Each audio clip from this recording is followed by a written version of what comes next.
everybody, and welcome to another edition of the Mr. Warren Hayes Show. Of course, I'm Mr. Warren Hayes, and it is time to sit back, kick back, and relax and enjoy a couple of hours of pro wrestling talk starring me here on youtube.com/Mr. Warren Hayes or on your favorite podcast application, wherever it is that you are listening to me. First and foremost, thank you very much. But also do consider leaving a like if it's on YouTube, or a 5-star review on Apple Podcasts, or a 5-star rating on Spotify, just to help out the podcast a little bit. I know it's redundant. I say it every week, but I wouldn't if it really didn't help. And it really does help. Plus, makes me feel good about myself. We've got ourselves a nice little show. We've got a few topics here. I'm not going to lie. Over the past week or so, it's been kind of it's been kind of quiet. I had been looking forward to some stuff with the WWE lawsuit. That's not going to happen. The WWE lawsuit with its shareholders, but that is not going to be happening. But it's okay. We've got other stuff to talk about. Why don't we talk about contracts? There's a lot of contract news that's come up, and we can also wrap up the Best of Super Juniors 33 tournament in New Japan Pro Wrestling that ended a couple of days ago, and a couple of other things to talk about. So we've got ourselves a show. We've got ourselves a show nonetheless. Don't worry about it. Anyway, thank you very much for being here. I keep saying that we have a show. We might as well get to it. I would like to start things off tonight talking about talking a little bit about the 2026 edition of the Voice of Wrestling 30 Under 30 list, which of course I am a voter, a contributor to. Is this like the third or the fourth year? I think it's the third year that I contribute, or is it? I don't remember. When did it start? It started in 2023, I want to say. So maybe I've been there from the start. I think I've been there from the start. Because I think we started this. I think we started our 30 Under 30 because I think it was either ESPN or Sports Illustrated that put out a 30 Under 30, and we were all just sitting around in our group chat and just like completely befuddled with the list. Just like I don't remember. Like they probably put Dom Mysterio at number 1. No. Rhea would have been higher that year, but like Dom Mysterio would have probably been really high up. And what's her name? Roxy, right?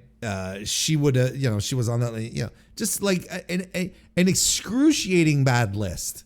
We were like, we could do better. And then Griffin Pelche of VOW just like dusted himself off of it. All right, I'll handle this. Yes, Roxanne Perez, Roxy. That's what I said.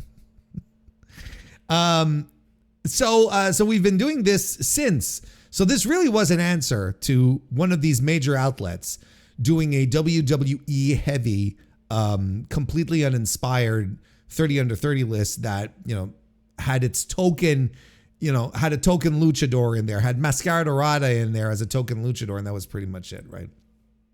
Anyway, but why don't we take a look at we've got the top 15 here. We'll just break it down. We'll break it down very quickly, but we'll go from the start. Number 1 spot was, I think this was completely undeniable, Saya Kamatani at number 1, Kyle Fletcher at number 2, Callum Newman at number 3, Yuma Anzai at number 4, Kevin Knight number 5. That's a solid top 5 if you ask me. Even if I'm overall unfamiliar, I don't want to say unfamiliar because I have watched a couple of his matches, but like I don't follow Yuma Anzai's career as closely as others do at Voices of Wrestling. But from what I've seen, the guy's got the goods. Mascara Dorada at number 6, Miyu Watanabe at number 7, Starlight Kid at number 8, Azumi at number 9, Jackie Kamei at number 10. He's going to be Dragon Gate's last hope. He's Dragon Gate's last hope at this stage.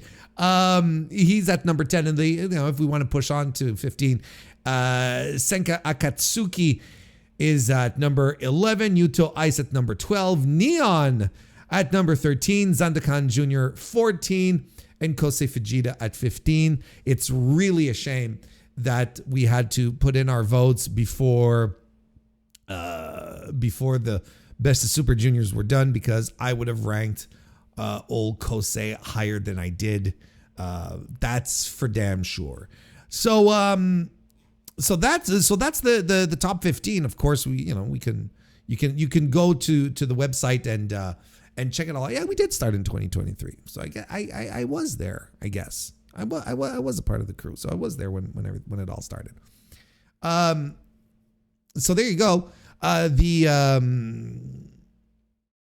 You can see the differences here, right? Where, Saya was at number 7 on last year's list. Now she jumped right up to number 1. Kyle, consistent at 2 for the past 2 years. Huge jump for Callum Newman, I guess, winning a major world championship, and having some good matches in between will help raise that.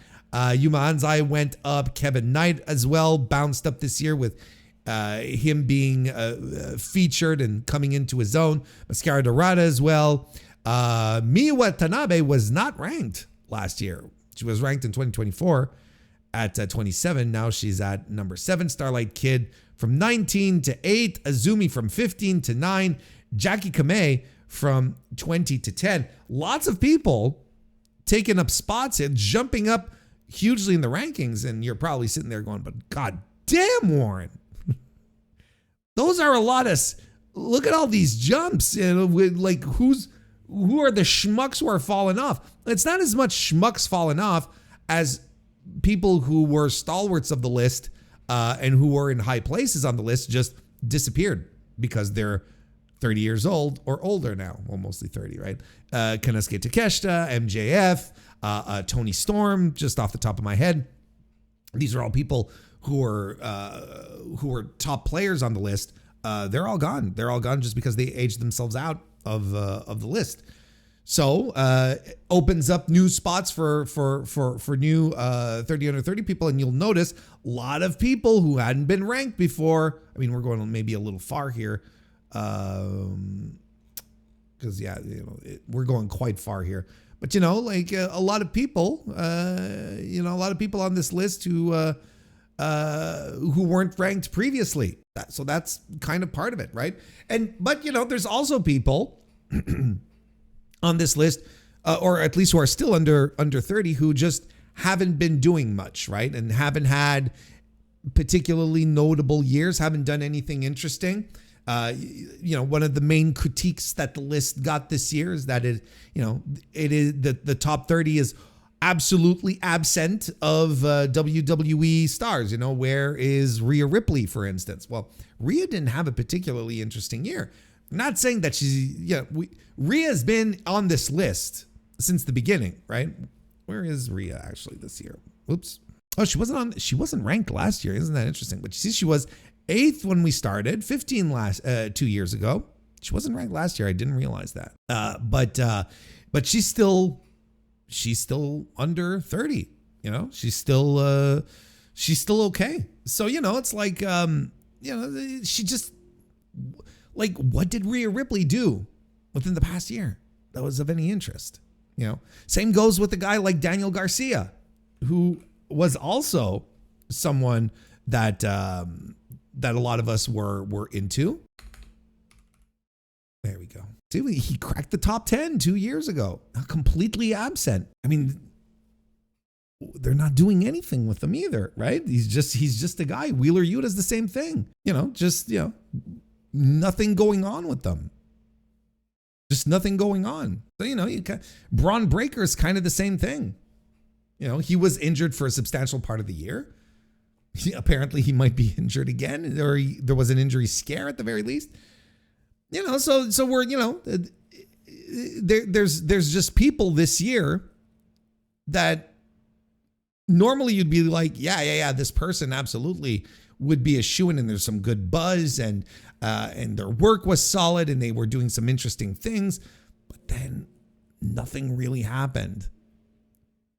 And they were just like another cog in the wheel, or a background player. It's not because they're not overall talented. It's just part of it is during the past year, they didn't do much, which is why a guy like Kevin Knight leaps up from 21 last year to 5 this year, because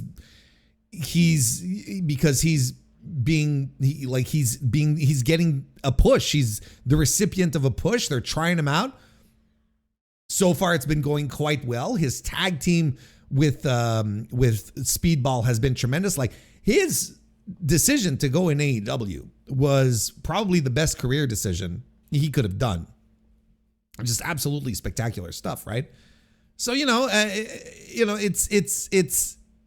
it's an interesting, it's interesting when you look at it that way, where there's a bunch of people, very talented people who are still under 30 years old, but that are not on the list just because they're not doing much. They're not interesting. They're not captivating they're just not captivating anyone's attention.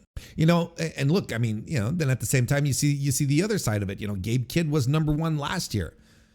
Like, there's no one in their right mind last year would have said, no, this Gabe Kidd guy, no, he sucks. There's nothing to him. But now this year, dropped all the way down to 20. And you sort of go, yeah, well, I mean, I can see it. he just hasn't had a good year. I would go as far as to argue that Gabe Kidd coming to AEW was a bad career move. I think he should have stuck it out in New Japan for a couple of more years. I think he was destined to come to America at some point, but I would have waited that one out just a little bit. But I mean, that's without knowing at all. That's without knowing what's going on backstage, right? Without all the politics and drama and stuff like that, right? Without knowing any of that, because there might be backstage reasons why he wanted to get out of there as soon as possible. And, the booking wasn't great either. Can't blame the guy for wanting to hit the bricks, right? But I think it might have been a better idea for him to stick around. I think it would have been a better idea for him to stick around. Anyway, Kaito Kiyomiya is another guy. Look at that. Here's a guy who really lost it for himself, right? Number 1 in 2024, 9th place last year, and now 22nd. A guy that, was an ace, was meant to be the ace of his company, just completely fell off. Ozawa's another guy. But again, also Ozawa, injuries and whatever. I think that I said it on Blue Sky, and I'll say it here. This is the most fun list, I think, that I partake in, because it's really, really fun to think about. The up and comers and the wrestlers that are, the rookies and the wrestlers who are on the verge of breaking out. I think it's really interesting to think of them, and in that sense, and put a list together, trying to highlight, who the next generation are going to be, essentially. I enjoy it every year. It's really a lot of fun. But look, outside of that, I mean, those are my main takeaways from the list. I think it's a good list. I think it's a very good list. I've heard people say, last year's list was a little strange. A lot of people thought it was very Dragon Gate heavy, But here's the thing, there's a lot of a way a lot of the list is put together is people thinking about the impact that a wrestler, first and foremost, has within its home promotion before, what kind of far-reaching superstardom that wrestler has, right? What is the impact of that wrestler on their home promotion, first and foremost? So that's why you'll have a guy like Yumanzai who'll be up here, or Jackie Kamei, like no one watches Dragon Gate these days. I say that laughing, but not because I'm taking any pleasure in it. Is but then you'd be like, well, why is this guy cracking the top 10? He wrestles in Dragon Gate. It not exactly going well. Well, he's very. He's been good for his promotion and is part of a future vision. Like you can see how he's going to fit in a future vision for Dragon Gate as well. So, it makes sense for him to be, since he's such a big player in his promotion, it makes sense for him to be high on the list on that front. It's not necessarily a thing where we're all weighing everyone against each other and the influence that they have, and are they wrestling national promotions? Are they, it's are they on TV? It's not necessarily that, It's not necessarily that. It's the same thing with Miyu Watanabe. Miyu's a very good pro wrestler. Regardless of regardless of how small Tokyo Joshi Pro is in the scheme of things, she's crucial for a promotion. Look at how high Senka is on this list and her affiliations, right? So it's like, it's essentially that's essentially the main value, is how important are they for their promotions first and foremost. And then you get people like Saya Kamatani who are transcending the promotion as well, right? Like she's breaking into the mainstream in Japan. Then you have a guy like Kyle Fletcher, who is an undeniable pro wrestling star, and this is why these people are like at the tippy top. Callum Newman taking the reins and developing himself into someone completely different than to what he was a year ago after winning a like one of the most prestigious world championships. I mean, these are all things that you take into consideration moving forward, of course. So there you go. I mean, look, overall, those are my main takeaways. And I think, look, and correct me if I'm wrong here, but please do chat. I would love to hear any arguments to the opposite. But if WWE wrestlers are absent from the list, considering like the logic that I just provided here, I think it's just a sign. I think it's an observable sign of how little WWE used its young talent over the last year, right? It was one of the main criticisms that WWE fans had towards WWE. It's like, it's always the same people. It's always the old guys. The promotion's getting older. The old main event scene, old. That would come up more often than not. And they can't seem to just commit to pushing Javon Evans, pushing Obafemi, pushing Rhea. That's how it goes. I think it makes sense to me. Your promotion didn't see much in you, didn't make you work. Didn't put any real faith in what you do this year, and there you go. You're not on the list. You didn't make the list. Well, there you go. So, voiceofwrestling.com if you want to check out the entire list. Oh, do you want to see my ballot? You want to see my ballot? Here's my ballot. There's my top 10 right there. Here, we'll go like this. So there you go. Saya Kamatani, Callum Newman, Kyle Fletcher, Kevin Knight, and Starlight Kid. That was my top 5. Then Mascara Dorada Azumi, Saya Kurara, who I thought she had a tremendous year. I honestly, I think Sayaka was too low on the list this year, personally. Francesco Akira and Senka Akatsuki is my top 10. Then you can see the rest of my top 30 as well here. You can check out all of this. You can check out all of this and more on MrWarrenHayes.show, which is my profile page, just my little home on the internet where I can put all this junk and then use it for content later. Makes my job a lot easier.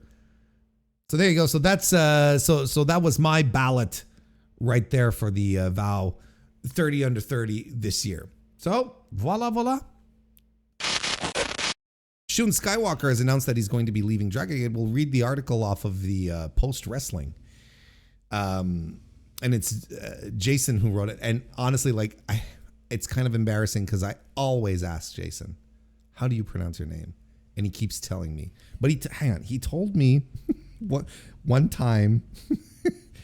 He told me one time in a DM. Let me pull it up here. Okay, there we go. We're supposed to pronounce it Unprasur. That's what Unpraseuth is pronounced. That's how it's pronounced, folks, in the English language. Unprasur. Okay? Y'all figure it out. My linguistic days are behind me. Shun Skywalker surprisingly announced he will leave Dragon Gate. The 30-year-old cut a promo following his match at Rainbow Gate at Korakuen Hall. He announced he would leave Dragon Gate to, quote unquote, go back to the heavens. The announcement shocked fans in attendance, his tag team partner Hayo, and general manager Ryo Saito. There's the thing. Do you want to listen to the promo?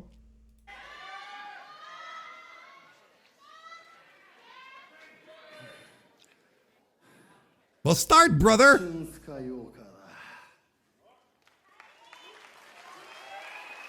We don't have to listen to the promo.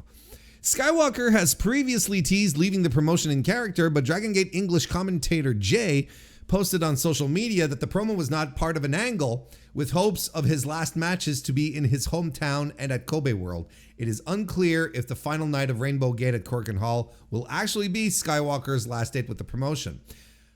A graduate of the Dragon Gate Dojo, Skywalker officially debuted for the promotion in 2016 and became one of Dragon Gate's top stars in the 2020s, if not the top star, following his excursion in Mexico. He is a former 3-time Open the Dream Gate champion, a former Open the Twin Gate champion, and a former 4-time Open the Triangle Gate champion. I was going to say, because one of the things that a lot of people speculated very quickly early on is, this is an angle he's running. People are thinking he's, babyface. Here he comes, going back to the heavens, But Jay went on socials and he seemed pretty dejected. What was the tone that he used in his tweet was like the. Also, this is what he said. He said, also, not an angle. Shun is leaving. Last will be world at the latest. Hometown show at the earliest. Like, that is, he sounds pretty dejected. And especially when fans sort of started expressing their sadness, I guess, at the announcement. But Jay responded again in a sort of a kind of dejected manner. He says, it's fine. It's like when Shingo went. It's not like it was stopping any momentum or making things any worse. That's not good. There's nothing else to do if he doesn't want to do anything. It sucks, but there are bigger problems with or without him. So look, I am not an avid Dragon Gate watcher. I do hang around in circles with a lot of Dragon Gate watchers, and not a lot of them have a lot of good things to say about Dragon Gate these days. Some people outright saying that this is the worst Dragon Gate has ever been at, and they're all kind of just shrugging, saying, well, look, whether he stays or goes, kind of like Jay said, it's not going to do anything. It's not going to change anything. It's not going to make things better. The problems are deeper. The problems are more widespread. So, I guess this is the point where we say, good for Skywalker. I mean, good for him. If he's like, look, I've done everything here. I've hit a ceiling. Plus, the promotion is not necessarily going in a direction, I should say, that is making me, that's exciting me. Well, movement, going around, trying stuff out. There is absolutely nothing wrong with that. And that is what a healthy wrestling ecosystem should allow you to do, which is pretty much the case in Japan. So, of course, the big question is, or the thing that everyone is pointing at and going, oh, he's going to go to New Japan, isn't he? Quite frankly, I have no clue. But I think it would be pretty cool. Unless they recruit him for House of Torture, which is absolutely 100% possible that they would. He's a big time heel. He's a big time heel. I don't know why they, like, if I remember correctly, like he's a guy who was a baby face and then he turned heel, and that's where everything sort of uncorked. So what do? Do you bring him to House of Torture? But then one of the things that you want to see out of this guy is his charisma and in his in-ring work, because he has an incredible combination of both. Like this is a guy who's destined to be a major star in pro wrestling. He's got all of the skills. He's got all the goods. Now it's just a question of finding the right spot in the right promotion. And he's still fairly young. Like, I think he turned 30 just recently. He's not on our 30 under 30 list for that particular reason, but he was consistently since we've started doing the 30 under 30 list at VOW, which was like in 2023, he's been consistently on the list and in the top 10 every year. So there's something there for him to do. There's in New Japan, and there's something there. There's something there with him as a pro wrestler that's just undeniable. So yeah, look, for all I know, he might end up in Osaka Pro. For all I know, or 0-1. Noah is a logical spot as well. But maybe, look, just maybe, under the auspices of this forthcoming deal with Cyber Agent, maybe the new bosses are like, yeah, we'll uncork a few more yen. We'll liberate a few more yen so that you here in this wrestling company can allocate a bigger budget to attract new talent. Sure, we can do that. As Bushi Road had completely cut that off. I had heard so many things about how they didn't want to hire Gaijin anymore. They didn't want to bring in people for short stints. That we've been hearing for years about the salary cuts that the wrestlers were taking, particularly Tetsuya Naito. It's just we'd been hearing that for such a long time. There was a point where it was just like, well, they're stunting their own growth, right? This is being problematic. And more importantly, how dangerously in the hole is New Japan? Well, clearly not as bad as we thought, because they were sold for a non-embarrassing amount of money. Maybe not the greatest amount of money, but it definitely wasn't embarrassing. So maybe the new guys will be like, yeah, let's meet this dude's demands. Let's go right ahead. Like, okay, let's do that. Good for Shun. He decided that he had enough with Dragon Gate, and he's ready to move on. And is it symptomatic of how poorly things are going there in Dragon Gate? I don't know, maybe. I'm not plugged in as much. Try to follow what the converts are saying. I haven't gotten that vibe, but no one is looking at Shun Skywalker leaving Dragon Gate right now and crying, bent over, hands over their face. It's like, oh my God, this is the death of Dragon Gate. No one is saying that. Just like no one is saying necessarily, well, that's a good thing. It's just like, well, it's time to fix what's wrong. But again, I can't speak too much on that because I don't regularly partake in the Dragon Gate. So I couldn't tell you. But apparently, look, people whose opinions I hold to a high standard tell me that Dragon Gate is in a terrible spot right now, and the promotion is probably at its lowest point in its history creatively. And then the gate, the actual gates, not the Dragon Gates, but the actual, attendance is not good. It's a very hard promotion to watch right now. Crazy how a lot of the men's promotions in Japan are following this type of suit. At least the major ones, right? Isn't that interesting? What is going on? Anyway, so we'll see what the next step is for Shun Skywalker. But good for him. Yay, Shun. Well, since we've started talking about a departure and contracts, we got a little bit of contract news here to talk about. So why don't we go over to this here? Sean Ross Sapp earlier today broke the news that the Butcher and the Blade, AEW stalwarts, day oneers. Are they day oneers? Was the Butcher and the Blade day oneers? And when I mean day one, I mean like the first Dynamite as opposed to the original Double or Nothing, because a lot of stuff happened between the Double or Nothing and the first Dynamite. Anyway, longtime tag team, the Butcher and the Blade, confirmed to be gone from AEW. Their contract was not renewed, and they are now officially, as it is plastered here across the screen for those of you with the benefit of video, free agents. I think this is fine.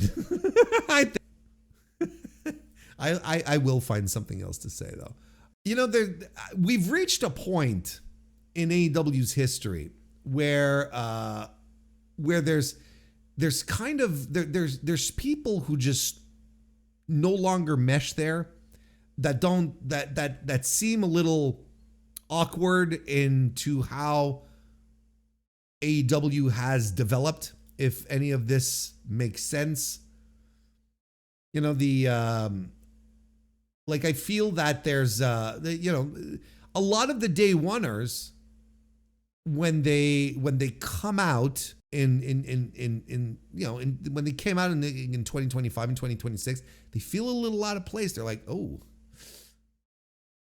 this promotion has kind of passed you by. I know no one wants to talk about it because she's so beloved, but Riho is in that list.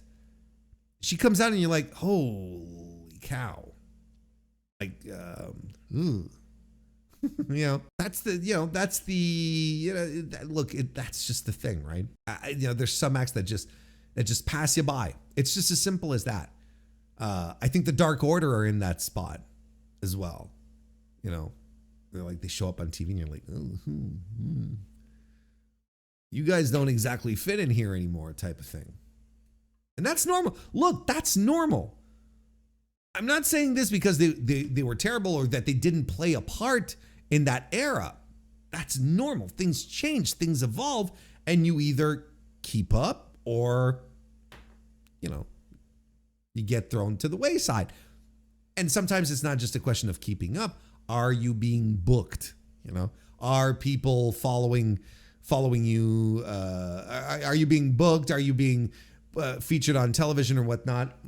I understand that it's a bunch of things, right? I think this is absolutely okay. Like Chad is pointing out, 6 years getting a steady salary, and the Blade, having the time he needs to recuperate, get himself in working shape again, because he was pretty badly injured. He was pretty banged up. I think this is absolutely okay. And they're older, they're more banged up. Yeah.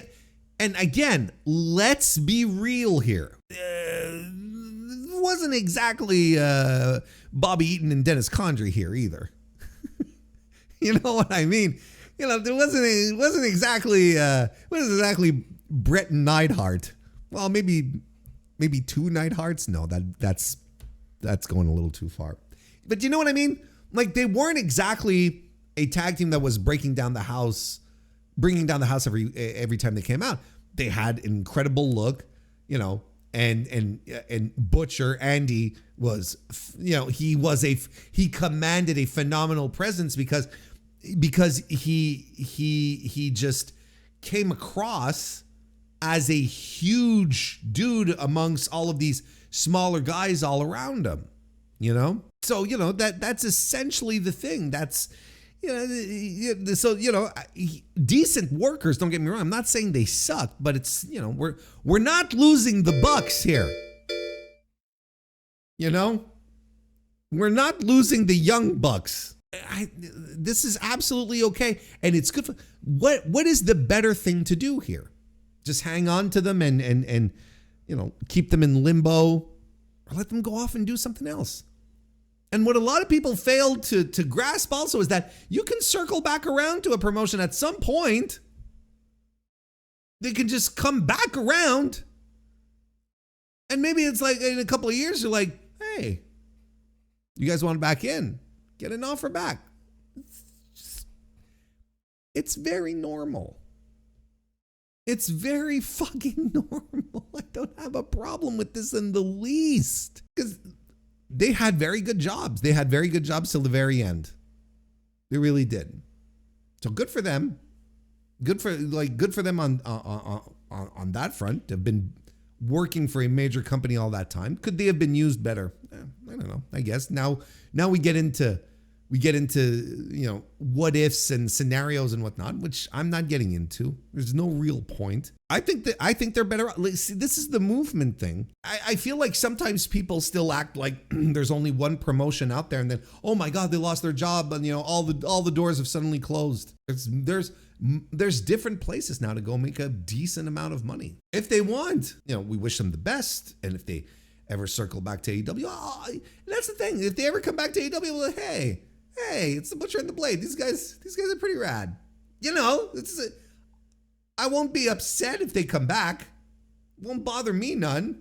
Won't bother me none if they never come back either. Not unless they suddenly become machines on the independent circuit and you're like, holy fuck. Yeah, they were early, but not day one, right? I wasn't sure if they were day oneers specifically. There's going to be a lot of upset people when they don't renew the Dark Order. You said it. That's actually going to create a meltdown, and people are going to start posting, remember when Hangman was friends with the Dark Order and they all came out to defend them, and most of them are not even there anymore. And okay, no, wait, hang on a second. Like Alan Angels is gone. What was the guy? Preston Vance, he's gone, right? Or is he? I don't know. Like he's never on TV. He doesn't even do Ring of Honor. Why do I want to break down who's left in the Dark Order? It doesn't matter. Like Anna Jay's still there. Uno's still there. Silver and Reynolds. It doesn't matter. Preston Vance is in the frat house. Okay, see. So there's still more people left of the Dark Order than I would have expected. All right, what else have we got? Oh yeah, there's rumors going around that Mike Santana is his deal is going to be up like in July, I want to think. We'll read the article here. But apparently WWE is interested in the old Mike Santana. So let's read this article off of the Figure 4 Online Wrestling Observer. It was reported last week that Santana's TNA contract is set to expire sometime this July. In an update on the situation, WrestleVotes, you bastion of accurate knowledge, you notes that there is, quote, interest from the WWE side, unquote, in acquiring Santana, who is said to be well regarded for his professionalism along with his work in the ring. The report says, while it isn't known which brand he would land on if he does sign, WWE would like him to be in the main roster by the end of 2026. Santana has already crossed over into WWE through the TNA NXT partnership. He currently holds the TNA World Championship and will defend the title at TNA Slammiversary on June 28 against a yet-to-be-announced opponent. His most recent defense was against Steve Maclin, and Santana owes Eric Young an upcoming shot. This February, Santana reached 3 years sober from drugs and alcohol. He's been open about getting sober to be a better parent to his daughter. Good for him. Congratulations. That's legitimately awesome. Can't meme off of that. The past couple of years have been a wild ride for him, with Santana finding single success in TNA after departing AEW and no longer specializing in tag team wrestling. Okay, so here's my thing. This is the one thing that irks me out of this reporting, right?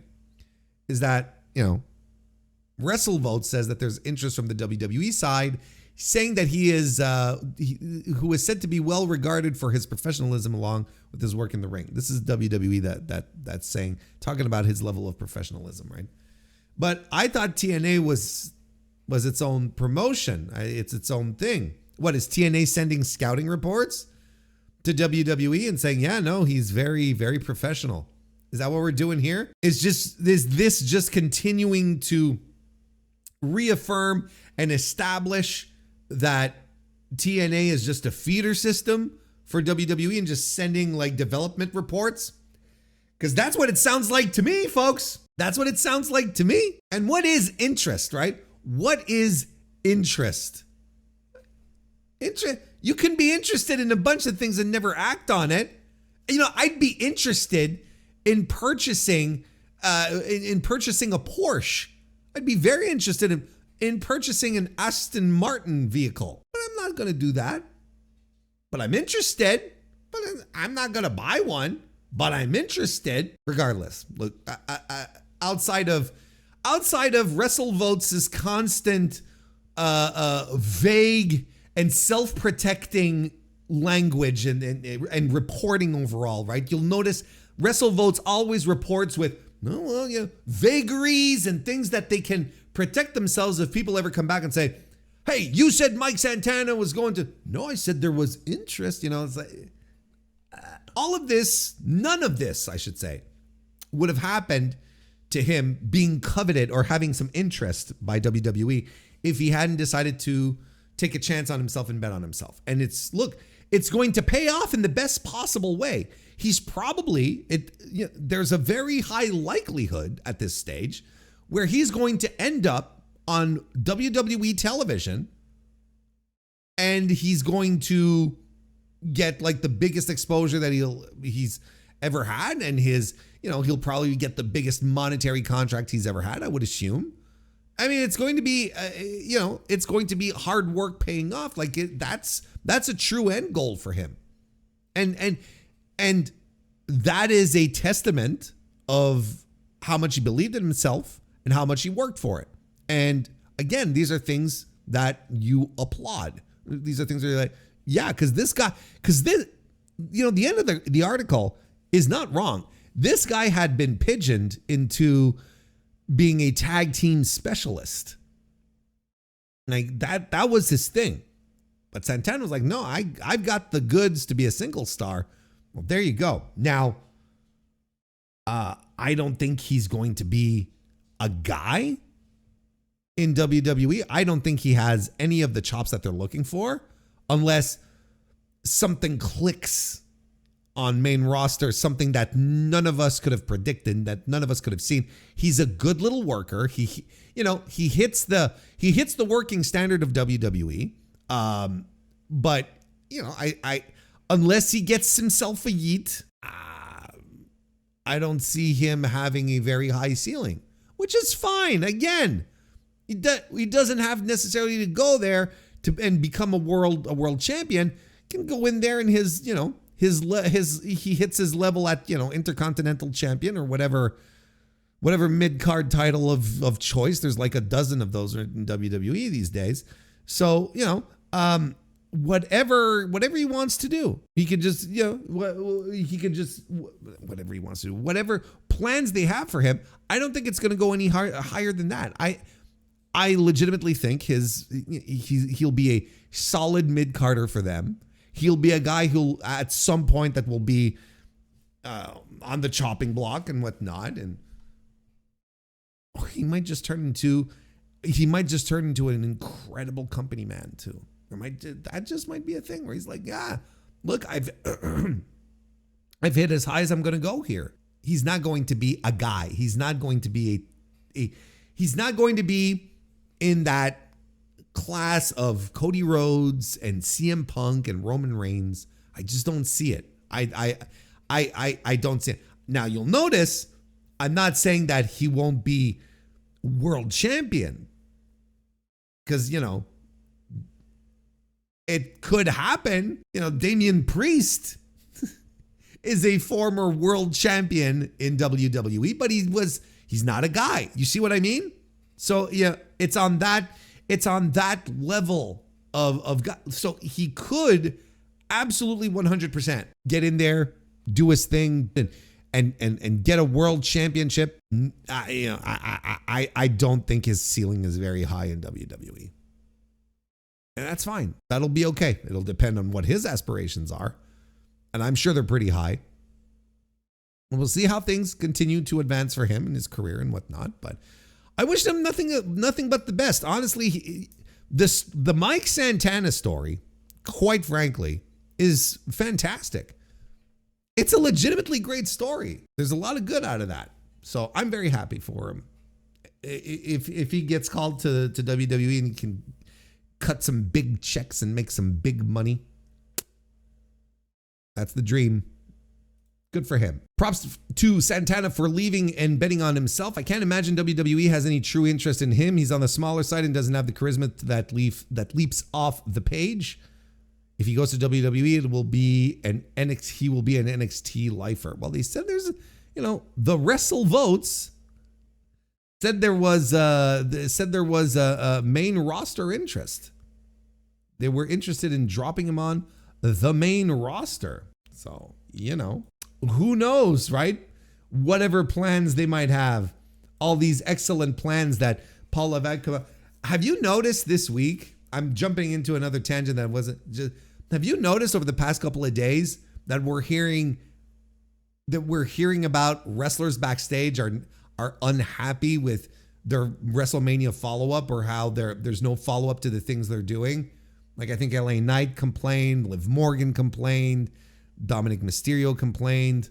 Like, LA Knight went on Chris Van Vliet's show and flat out said it. He flat out said, yeah, no, they're, I'm not super into,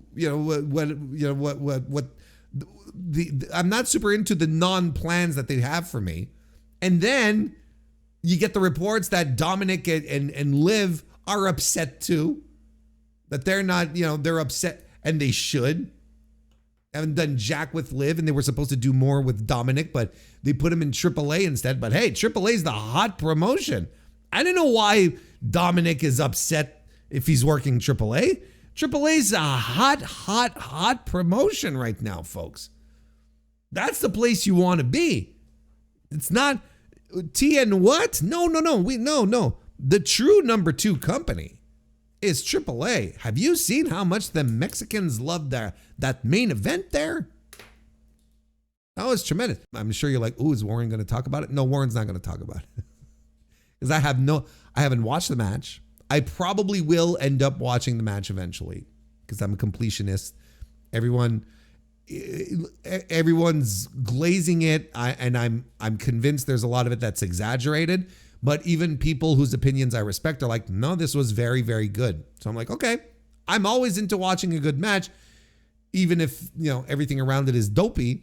A good match is a good match. I'll probably end up watching it, not necessarily super soon, but eventually I will. And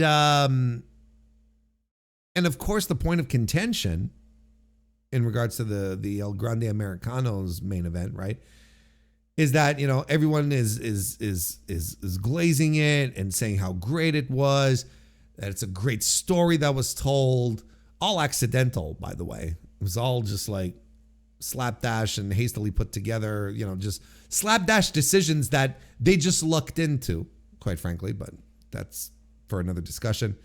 And it was great. And, the Mexican crowds loved it and everyone was into it, despite the fact that the main eventers are two, non-Hispanic dudes. Like one's, purebred white American, and the other guy's like, isn't he Austrian?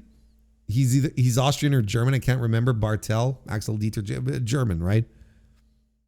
What are we doing here? It's like, what are we doing? What the fuck is this shit? And this is my official stance. Here is my official stance on this. And it's something that will ring true because it's a stance I have begun to employ more and makes my life a lot easier. The thing that matters here in regards to putting a couple of gringos into this spot of the main event of a Triple Mania main event and calling it Lucha Libre, the Mexican audience doesn't seem to give a shit. They don't care. In fact, they loved it. They were in love with this story the whole way through. WWE fans love it. There's a lot of love going around, and I am not going to get upset. I cannot find myself getting more upset over what's the word I'm looking for? Over this type of racial, I don't even know how to qualify it. It's not inequity, it's just like racial flipping. There's probably a term for it. I just don't know what it is. Let's call it, racial flipping like this. If the home crowd is okay with it and they love it and they're clapping and they're jumping up and down and they put in, tens of thousands of people into a building to watch this main event, I'm not going to sit here and try to pontificate and try to moralize people into saying, yeah, this is why it's wrong. I don't think it's good. I think it strips away at the very core of what Lucha Libre is. I think it's insulting. I think appropriation. Thank you. Cultural appropriation, racial appropriation. Thank you, Convoy. That's what I was looking for. Look, the point is that I can't get more upset than the people who are directly targeted by this. I can't get myself all twisted up in a knot and arguing with people online saying this is wrong when the audience this was concocted for doesn't care and actually enjoyed it.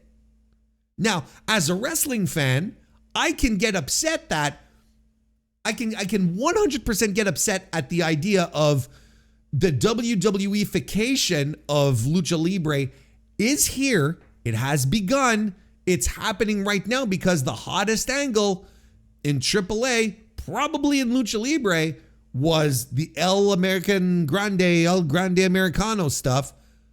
And that, to me, that is problematic for me as someone who enjoys real Lucha Libre, who watches Lucha Libre to not watch American wrestling, to watch something else, something that has its own style, its own history, its own way of doing things.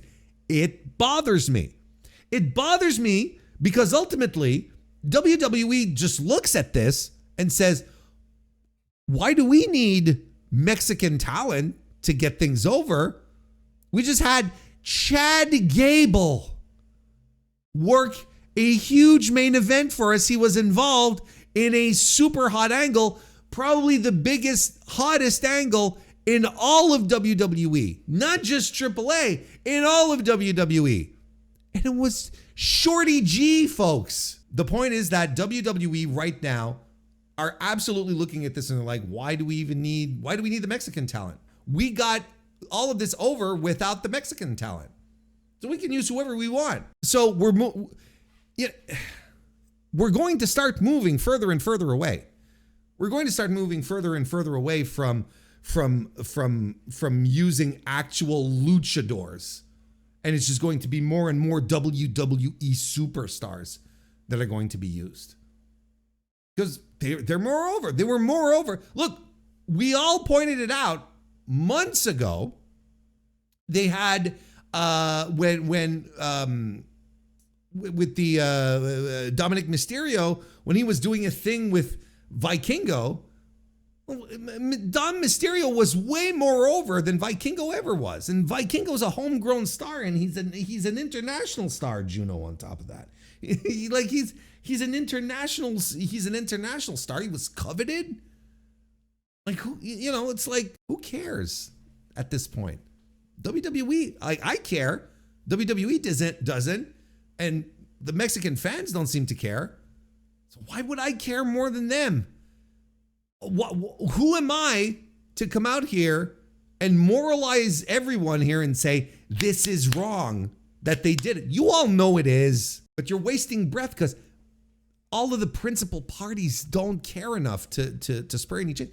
And even CMLL is doing slight changes, but they see what's happening And they're all saying, they're saying all the little changes that we do, how we're not doing 2 out of 3. We're not doing captain's matches anymore, right? And stuff like that. Oh, we're just trying to accommodate our international guests who are coming here so that it's more familiar to them. I'm like, fuck you. I don't want familiarity when I'm watching CMLL. I want to see CMLL.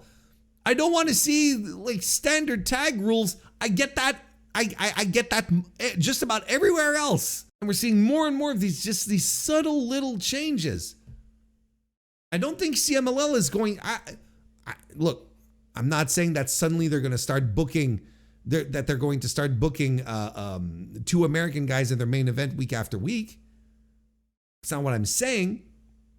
But what I am saying is that I don't think that they're shielded, that they're shielding themselves from changes to the product that will eventually lead to them not feeling like themselves anymore. To an outside viewer going, oh, well, it's just like everything else. There's things to get upset about. Getting upset about, everyone going, this is true lucha libre, where you're like, no, these are not. Marcel Bartel and Chad Gable are not luchadors. They are not trained luchadors. They have never wrestled lucha libre style. These men are not lucha. They're pretending. That's the whole gimmick. That's how everything started. It's gimmicks. They're not luchadors. You can get angry at that. All the fucking dopes talking about it, right? All of the idiot WWE fans, all the WWE adults running in, saying how this is great lucha libre. And you're like, oh, go fly a fucking kite. You've never watched a lucha libre match in your life before this main event because everyone online was talking about it. So, just hit the bricks. Anyway, if anything was going to be WWE-ified, it should be AAA. They were just doing an unwatchably bad imitation before. Now it's just soulless competence, which is better than the original AAA. Look, I never watched enough, so I couldn't say. I think people who did watch AAA would push back on that, saying that at least when AAA was bad, it still had a soul. And you said it yourself. Now this is soulless competence, but back at the very least, it had a personality. It had its own flair. It wasn't great. It stunk even. But also don't forget, there was a time AAA was great. There was a time, and for a long time, that AAA was a great promotion. Can't just let the last few years of absolutely ass booking lead you askew here. I haven't seen it either, but I share the skepticism. I find WWE and WWE adjacent machines are graded on a curve and not just by people who love them. Yeah, they're like, I think there's 2 curves. there's the love curve and the hate curve. I'm definitely in the hate curve. I have a tendency to look down on it much easier. I make no bones about it. I hope you all know this. I do not like WWE. I really do not like it. I don't know if you've picked up on that. I hope you're not thinking that I'm some unbiased fella here. No. I will find the bad shit that they do, and I will point it out, and I will scratch at it, and I will talk about it. Just in case you're wondering. I will guarantee you that there is someone out there that will tell you Ludwig Kaiser is more influential than Mystico and mean it. I've seen people saying that Ludwig Kaiser right now is the biggest star in Lucha Libre.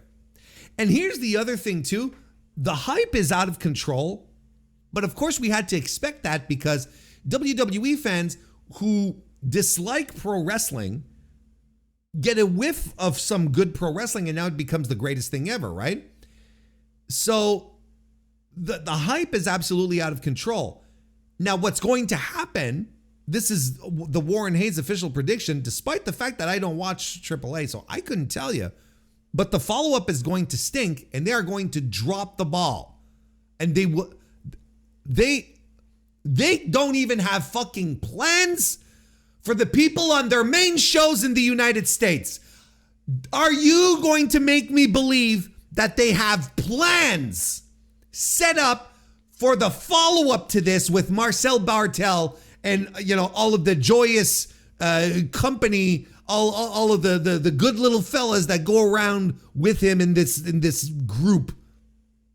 Do you think that they actually have plans for all of these merry men? No, they don't. They can't even find plans for Roman Reigns, for Randy Orton. They don't know what they're doing. You're going to tell me that their little Mexican promotion is going to be better booked? Go ahead. I hit the bricks.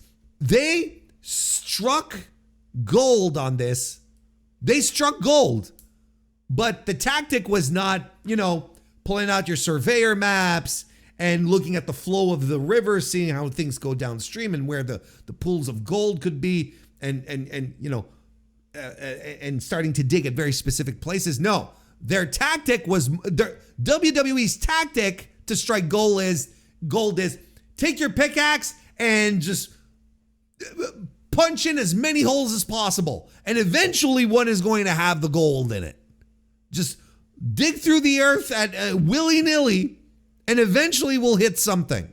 That's their strategy. So I am willing to bet 10 Canadian rubber bucks that within 3 months, people are wondering, what the hell happened to this angle? What the hell happened to El Grande Americano, Ludwig Kaiser, Michelle Bartel, Axel Dieter Jr.? Whatever happened? Why does this, now it sucks again type of thing? Because it's chance. It's happenstance. You cannot make me believe that this was coordinated and planned. They fell into this. They got lucky. They saw that the Mexican crowd was reacting well to it, and they pivoted to make this work. That's all, which is, and I want to be clear here, a good thing. It's a good thing if they're seeing that the crowd is picking up, because they had jack shit. I mean, it wasn't hard to pivot when they had nothing to go on, to begin with. They thought Vikingo was going to be the guy out the gate. And then it's like, oh, well, it'll probably be Dom. But I'm pretty sure Dom turned around and like, hey, I don't want to do Mexico. I don't want to wrestle. I want to wrestle on the main shows, man. I'm pretty sure he negotiated his way out of that, and probably his dad pulled a couple of strings. Why would Dom Mysterio be like, yeah, I'll be the face of AAA? Hey, you know who they wanted the face of AAA to be? Santos Escobar. How'd that turn out? That's what he negotiated in his contract when he almost fucked off that one time. But you're going to tell me this is some genius booking? Just fell into their laps. Mark Calloway, Booker of the Year? Fuck off. This is all luck. It was all happenstance and listening to the crowd. I will give them that, because that is crucial. They listened to the crowd and they pivoted, but they pivoted from nothing. It is easy to pivot when you've got nothing going on. When there's nothing to pivot from, it is very easy to pivot. Most of the AAA titles are on WWE wrestlers. Probably, right? Isn't it Lola Vice, their Rhea de Reyes champion, right? I think. Yeah, someone mentioned it in the chat, and I did have it on the docket here. So let's watch this. Let's read this article from the Figure 4 Online Wrestling Observer. Hey, Mila Grace is reportedly no longer with TNA Wrestling. What? Fightful Select reported on Thursday that Grace requested her release from the company earlier this week, and it was granted within the last few days. The report also noted that there is said to be no heat between the two sides. Grace debuted for the company last June. She most recently lost a singles match to Elena Black at the March 28 tapings in New Orleans. She has also teamed with Harley Hudson and Jody Threat in a loss to the Diamond Collective at the March 6 tapings in Atlanta. Let's see. Grace recently completed a 4-show tour with World Series Wrestling in Australia, where she won the promotion's women's title from Ash by Elegance, only to drop it back to Elegance the following night. She is the current holder of the OTT women's title in Ireland, and also challenged for the Rev Pro Undisputed British Women's Championship against Alexis Falcon at Rev Pro Bash at the Bay on May 24th. I didn't know she had all these titles. Folks, Mila Grace stinks. I was exposed to her in Marigold in the early days when I was watching the promotion and trying to get a grip on it. She stinks. And you know what? Like, here's something else. Like, she's older than you think. Like, I know a lot of people were like, yeah, she'll improve. She'll get better. She's 33. Everyone's acting like she's in her 20s. It's like, she'll develop. She'll go. She's 33. I think it's a what you see is what you get type of situation. Excuse me. And then I see all of these things here where she's winning titles in OTT. She's being booked on Rev Pro to challenge for the title. She's winning titles in Australia. I'm like, what the hell is this? Or am I a guy who's like, is my eye for talent slipping? Do people see something in Myla Grace that I am not? That I do not see? She stinks. Unless she's suddenly like developed and just exploded over the past couple of years, where clearly she's been in a blind spot for me. Not a good wrestler. What are we doing here? And she asked for her release. Where's she going? What is she going to do? Why did she ask for her release? Typically, one would ask for a release if someone has a destination, something else to do, right? Because she had to be getting paid even though she was sitting at home. Even if her last matches were in March, she had to still be collecting a check at the very least. You got to be at the very least going like, at least I'm making money. And clearly she could still wrestle elsewhere. So what was the problem? Why did she request a release? And I'm like, oh, wait, fuck. Is Tony like, yeah, we'll give her a shot? All I'm saying is that why would she request her release if she's, look, you could just boil this down to the intangible, the intangible thing of, oh, well, you're not using me and I need to put my name out there more. I need to get around more. So just let me go and let me make my own path. Which is a smart thing to do as well. You see what I'm trying to do? Like on one hand, it's like, well, you're cutting a paycheck even though they're telling you to stay at home. But maybe you're like, yeah, for my career to blossom, I need to get out there and wrestle more, which is also true. She's terrible. Anyway, best of luck to her. Let's keep this momentum going here. Unfortunate momentum. Where Steve Maclin was released from TNA. That was reported directly from the horse's mouth, if I'm not mistaken. Let's read the article here provided to us from the Wrestling Observer Figure 4 Online. It was announced by TNA on Sunday that Steve Maclin, as well as Myla Grace, had departed the company after coming to terms with their release. Wait, Myla Grace was not released on Sunday because we talked about it on Thursday. Maclin, though, was released this weekend. He was not part of the contract talk that we had last Thursday. Myla Grace absolutely was, but not Maclin. Anyway,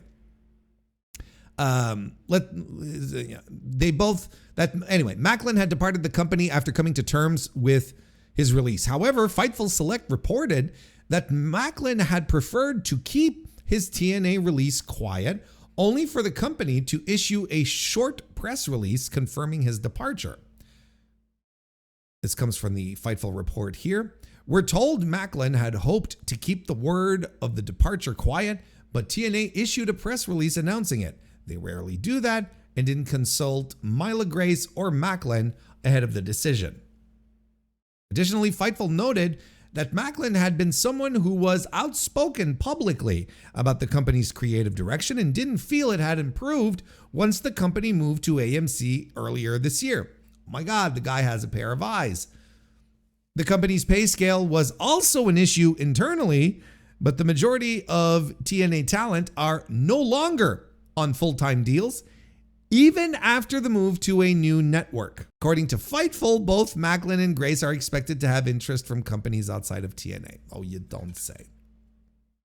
And then we break down the idea, of course, that Maclin had re-signed with the company earlier this year, following the Feaster fired angle where he got the fired thing, but they re-signed him, fired him only in kayfabe, but then ended up releasing him just a couple of months later. TNA, brother. Okay, I don't know. I want to say too many things at once. Let's start with what we usually do.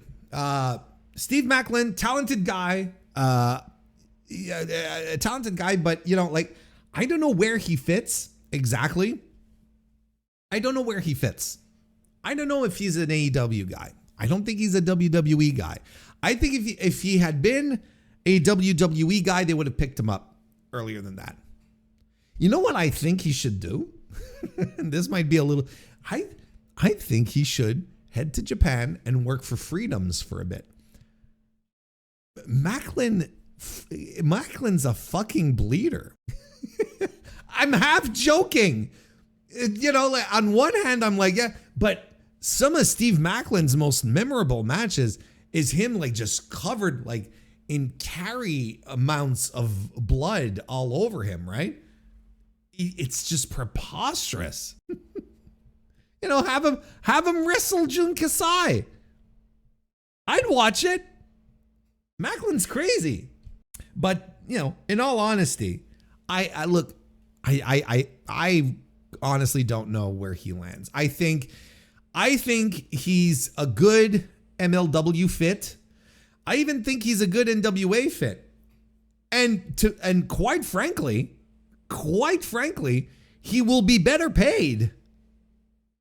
He will be better paid in NWA than he was in TNA. Can you believe this sentence here, chat? The company's pay scale was also an issue internally, but the majority of TNA talent are no longer on full-time deals, even after the move to a new network. Honestly, frankly, what the fuck, folks? After this big move that was supposed to be this big life-changing thing for TNA, nothing has changed. And we talk about it once in a while, maybe not as much as when it started, but from a production point of view, nothing has changed. TNA looked that one time that we did the AMC debut and we did the watch party. Outside of that one, haven't watched it since. The promotion, the production has not improved. And if they're not paying their wrestlers anymore, what are they doing with this money? Or is there any real money to begin with?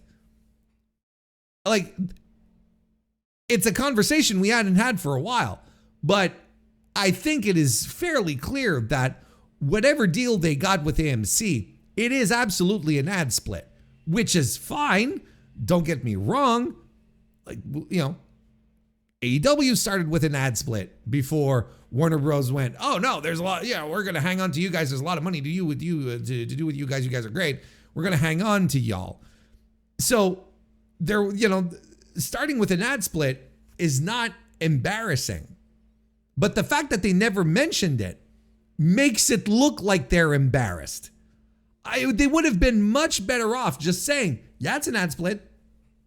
And then everyone sort of goes, but the fact that they never mention it just shows that they're embarrassed because now they feel, because everyone, all the grifters were all talking about how TNA was going to be the number 2 promotion in the land, right? There's no fucking way they're ever doing, this was all wishful thinking. This was all just wishful thinking.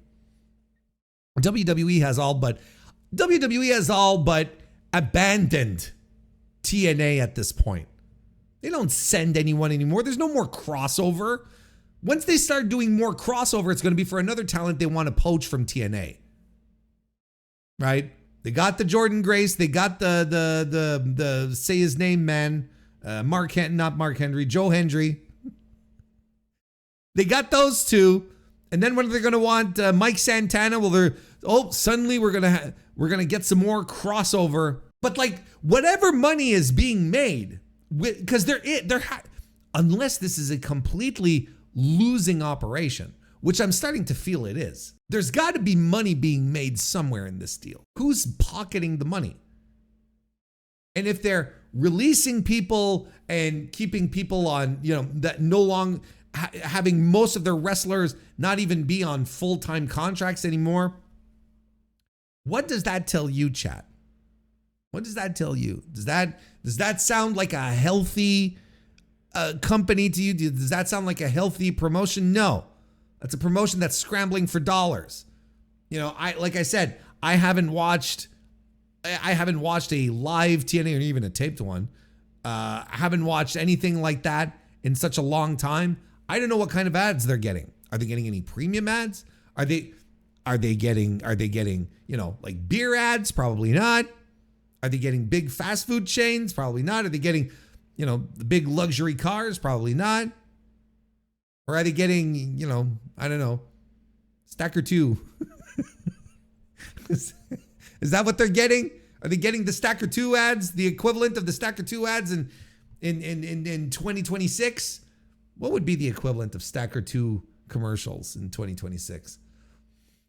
I mean, like, it's not even the prescription drug stuffs, right?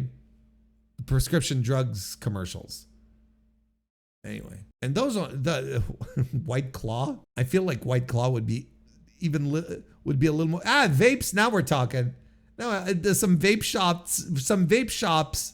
Yeah, that would make sense to me now. Or no, it's the fuck.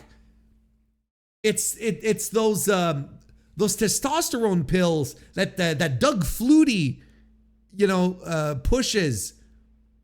And that's exactly it. It's the testosterone pills. You know what I'm talking about? The commercial where he's out like golfing and he runs into not rhino pills. No. No. Hey, Rory Starks, nice to see you. Welcome to the chat. Not reindeer organs either. That's Mark Henry that handles those.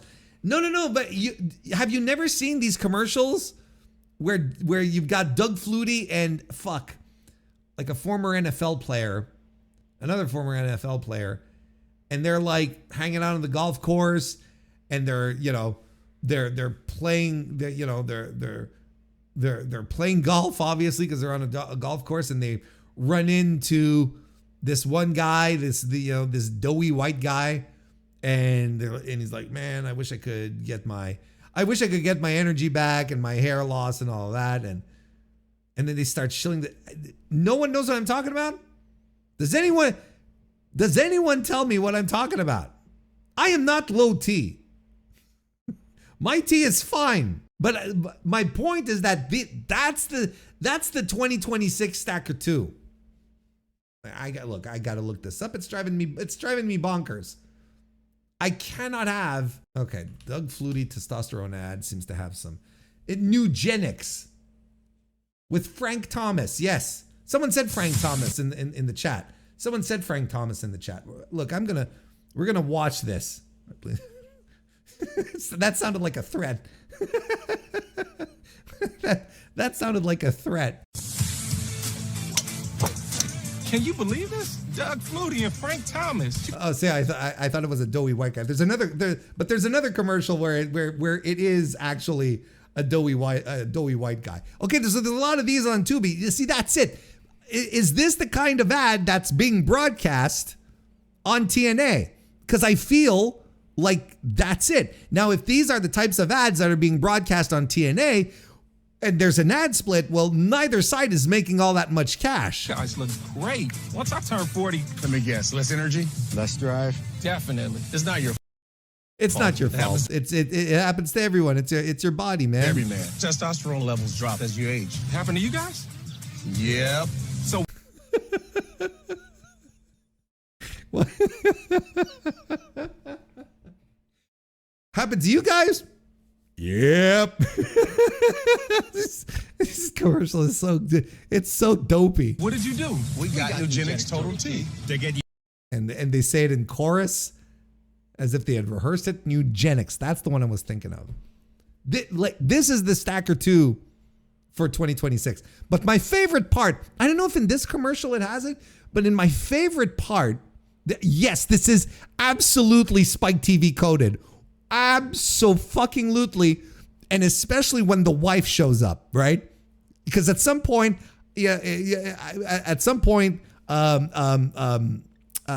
Frank Thomas. Frank Thomas is going to say something like, she's going to like it too. You know, she, with your energy levels back, she's going to like it too type of thing. Meaning, yeah, you're going to start boning your wife again. And she's going to stop ogling the pool boy. Your complimentary bottle of Nugenix Total T. Text FRESH to 321321. I don't get any commissions off of this, so please don't. This is not an endorsement. This is not like guerrilla marketing. I'm making fun of this shit. This unique man-boosting formula is powered by... What is a man-boosting formula? Testofen, a The patented ingredient Testofen. It sounds like something straight out of the Venture Brothers. The key ingredient, clinically researched to help in... It's something that Dr. Venture would be working on, like in his lab. I'm developing right now a great solution to help boost manhood. I call it Testofen. Like, that's exactly what it is. It's straight out of the Venture Brothers, which is a show that aired in the mid-2000s and figured all of this bullshit out decades before everyone else saw it. That does it. I gotta get Nugenix. There's the wife. There's the wife. So it's coming. It's coming. The wife is there. Plus the friend. Just send a text for a complimentary bottle. And by the way, she'll like it too. Get your complimentary bottle of Nugenix. She's blushing. Now why did Frank Thomas wink at the wife? Why did he wink at her? She'll like it too. Right? Did you notice? Look at this. Check this out. Look at this. Look at this guy. That does it. I gotta get Nugenix. Just send a text for a complimentary bottle. And by the way, look at that. Why is he winking at her? The fuck? Why? She's gonna like getting fucked too. Look at her. She goes. Get your complimentary bottle of shucks. Tee. And then the friend on the side. It's like, what? She's looking up at him. She's like, I'd like a taste of that. I'd like a taste of that energy. In your loose-fitting sky blue polo shirt. Nugenix now. Text FRESH to 321321. Text now and we'll include... Anyway, it doesn't matter. I think the best parts of I think the commercials, after that, it doesn't matter. So these are the types of commercials that I'm assuming are airing on AMC during TNA. Because look, can you imagine the ad rate for this? It's in the toilet. Like, these are the cheapest fucking ads to air. These are companies that have zero budget and are just like taking advantage of whatever cheap airtime they can get. So, of course, like, if these are the types of commercials that TNA is getting and they're splitting that revenue with AMC, TNA is not making any money. These ads are above TNA now.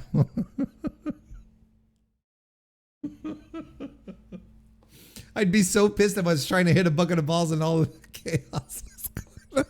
You got, hey, Flutie Thomas, stop hawking your fucking pills. And there's three of us waiting to go. What the fuck? And I love how they don't even introduce the wife, right? The wife just shows up, and the husband's not like, look, honey, let me introduce you to my new best friends, Frank Thomas and Doug Flutie.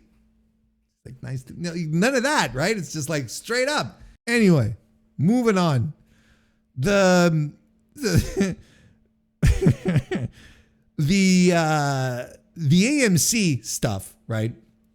Look, it's not paying off for them. It's not paying off for them.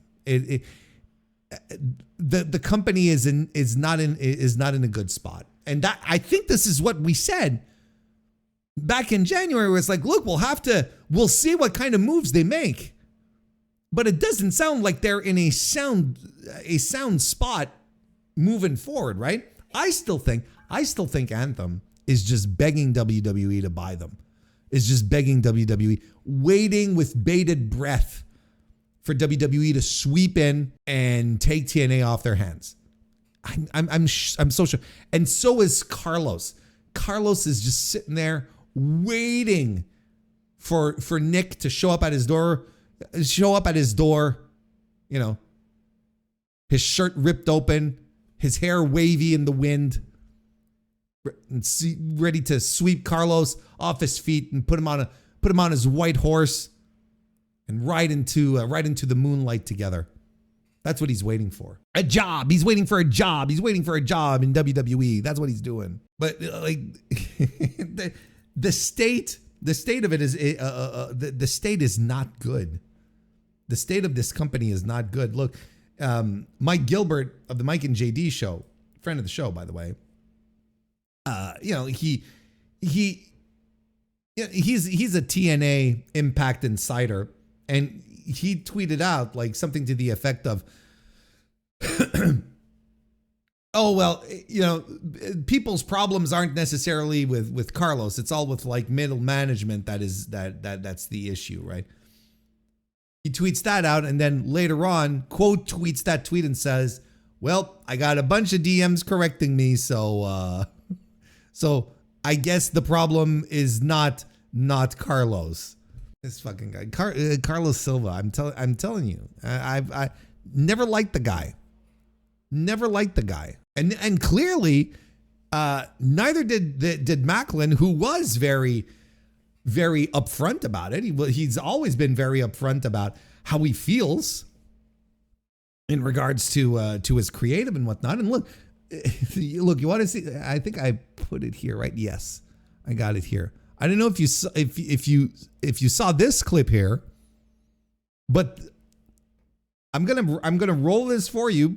But just so you know, this actually aired on an episode of TNA Impact on AMC. Silva. Did you make out what he said? He said, sit back in your cuck chair. Okay? And look at Carlos's reaction. Silva. He can't even play along. He's got one, like in kayfabe, one of your guys, and you're the boss, one of your guys is insulting you. And you're standing there going, what a card. What a cut up this Maclin guy is.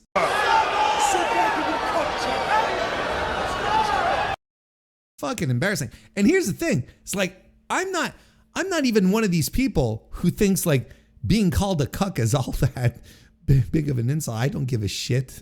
You know what I mean? Like I know like in the manly man environments and on the internet, it's like cuck is probably the worst insult you could get thrown out there, right? It's like, do whatever the fuck you want in the intimacy of your home with consenting adults. I don't give a shit what goes on, frankly. Oh yeah, unless, like I said, unless no one gets hurt physically and everyone's consenting, I do not care. So it's like I know like for alpha males, this is like the worst fucking thing. You can't be called a cuck. So it's not even the fact that it's like, oh no, he's attacking his masculinity. I don't give a shit. It's more like, I transpose myself and I understand what the insult is supposed to mean. And Carlos is like, tee-hee-hee. Silva. Tee-hee-hee. I am a cuck. He's right. It's funny because it's true. Oh, Steve. Oh, you got me. I am just a cuck for Daddy WWE. I am just a cuck. They want to come in and they want to take my biggest stars. Sure. They want to take Leon Slater for a show in the UK so that he'll miss the debut of my show, the biggest debut of my show for within the last decade or so. Biggest debut on cable television. My biggest young upcoming star on the night that I should be putting my best foot forward for everything. WWE wants to take him away. Okay, sure. Maybe after Silva realized that, hey, he's making fun of me. Hey, what the hell's going on here? Maybe then he called him into his office to try and it's like, well, that's essentially, look, he basically said, no, I'm gone. I'm leaving the company. Ask for my release and I'll go away. Oh, because this is the point that I was, just to bring back the point. I made it previously, but just to make sure we hammered this home. the NWA pays its people better now than TNA does. And this is just like fact at this point. I mean, based on all these reports, of course. You know, if TNA has people who are making a livable wage, multiple people making a livable wage on their roster. Meanwhile, TNA is trying to trim the fat and put people on, per appearance contracts. Like, what are they on? Per appearance? Monthly? Quarter? We knew that the contracts were short term. We've been talking about this in January. We knew that some people were signed up we had re-signed, but for 4 months. You know, there was that strip of TNA has re-signed, TNA has re-signed. And never, ever, ever did the details of the length of the contract come up. And then all of a sudden, it's like, 4 months. These people are up on for 4 months. So, I think he's just going to go hedge his bets elsewhere. People took me very seriously for the freedom stuff. It was mostly a joke, but quite frankly, I think he'd do great and would be something completely different and probably would help give his career a nice little boost. Because Steve Maclin is good. He's also not a guy. What role does he come in to fill? We wish him the best of luck. Like, he's gonna fall on his feet eventually. Like, he might just end up in Ring of Honor. Quite honestly, Dion is there, and Tony has a tendency to hire the partners. He has a tendency to do that. He's done it multiple times. It wouldn't be completely foreign if at the next set of Ring of Honor tapings, Steve Maclin shows up there, and he'd be fine there too. He would be absolutely fine in Ring of Honor too. So we wish him good luck, but he'll fall back on his feet very, very easily. Didn't Leon legit have visa issues though when he went to wrestle in the UK for WWE? Well, didn't he come back like immediately after? I could be misremembering because I don't follow the WWE as close as I used to, but let's take a look. Oh, he did miss the premiere because of legitimate visa processing issues. Okay, so that's why. Oh, well, okay. I retract my previous statement on that front. Maybe I knew this and just relegated it to memory. I legitimately did not remember. Folks, I got some bad news. The WWE shareholder lawsuit is canceled. Fuck! That was my response when that news came out. Let's read this article off of the Wrestling Observer Figure 4 online. The trial for the WWE shareholder lawsuit seems to be in flux. More than in flux, it's been canceled with no further delays currently being available. Brandon Thurston of Post Wrestling reported that. This is what he had to write about it. The WWE merger trial has been canceled. Court administrator for the Delaware Court of Chancery, Tamara Burton, confirmed to me this evening. Thurston wrote on social media Saturday.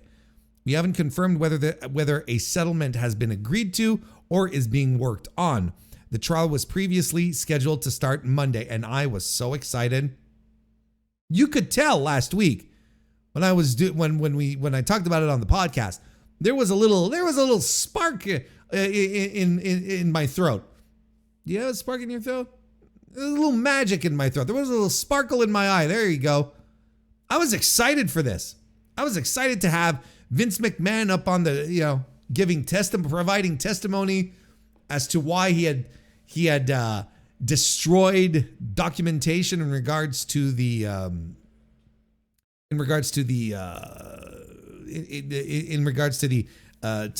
merger, then Nick Khan, and so on and so forth. Barrios and Wilson. Oh, would have been a grand fucking time. Seeing more documents, more stuff coming out regarding WWE and their business practices. We already got a lot. We already got a substantial amount of stuff. We learned a lot of things, but we could have learned so much more. That's right, we were supposed to get Paul Levesque there as well. The trial was to feature testimony from Vince McMahon, Nick Khan, Paul Levesque, Ari Emanuel, and Mark Shapiro. Oh my God. we were so close. This is, of course, the lawsuit where the shareholders allege that the process to merge WWE and UFC to form TKO under parent company Endeavor was designed by McMahon in order for himself to retain power within WWE. Because of that, shareholders felt that McMahon didn't seek out the best potential value of a WWE sale. Last month, defendants were dealt a blow when a judge ruled that McMahon and Khan, quote, acted recklessly, unquote, by using the messaging app Signal to discuss information while adjusting their auto-delete settings so messages would delete after a short period of time. This, I think, is the most disappointing news of the year so far. We were so fucking close, guys. I don't know if you realize just how fucking close we were. I mean, like I said, we did learn quite a few things. We're not like we did pick up on we did pick up on a few things, you know, and this is mostly thanks to Brandon Thurston, right, who made challenges to unseal a bunch of documents and audio files, and these were all granted, and they provided, you know, a remarkable amount of detail in regards to the process of the merger, and eventually ended up putting all of the people that I named, you know, Vince and Nick Khan and Ari and Paul Levesque and all of these people, right? They all ended up being deposed, right? You know, it would have been extremely interesting, you know, it would have been extremely interesting to see how all of this would have also connected itself to the Janelle Grant case, because the period of time in that because you'll remember through the Janelle Grant stuff, you'll remember that the knowledge of her relationship with McMahon crisscrosses and her exit crisscrosses with the hush money payments and the merger talks, right? The board of directors had received like 3 anonymous emails, before WrestleMania 38 or whatever, alerting them to the relationship and linked John Laurinaitis to it before getting paid, whatever millions of dollars to shut up, right? And then the Wall Street Journal pulled that out, and a series of articles talking about all the multiple payments that Vince had done to various women over the years that ultimately were deemed to have gone unreported as company expenses. And basically Vince decided to retire. And then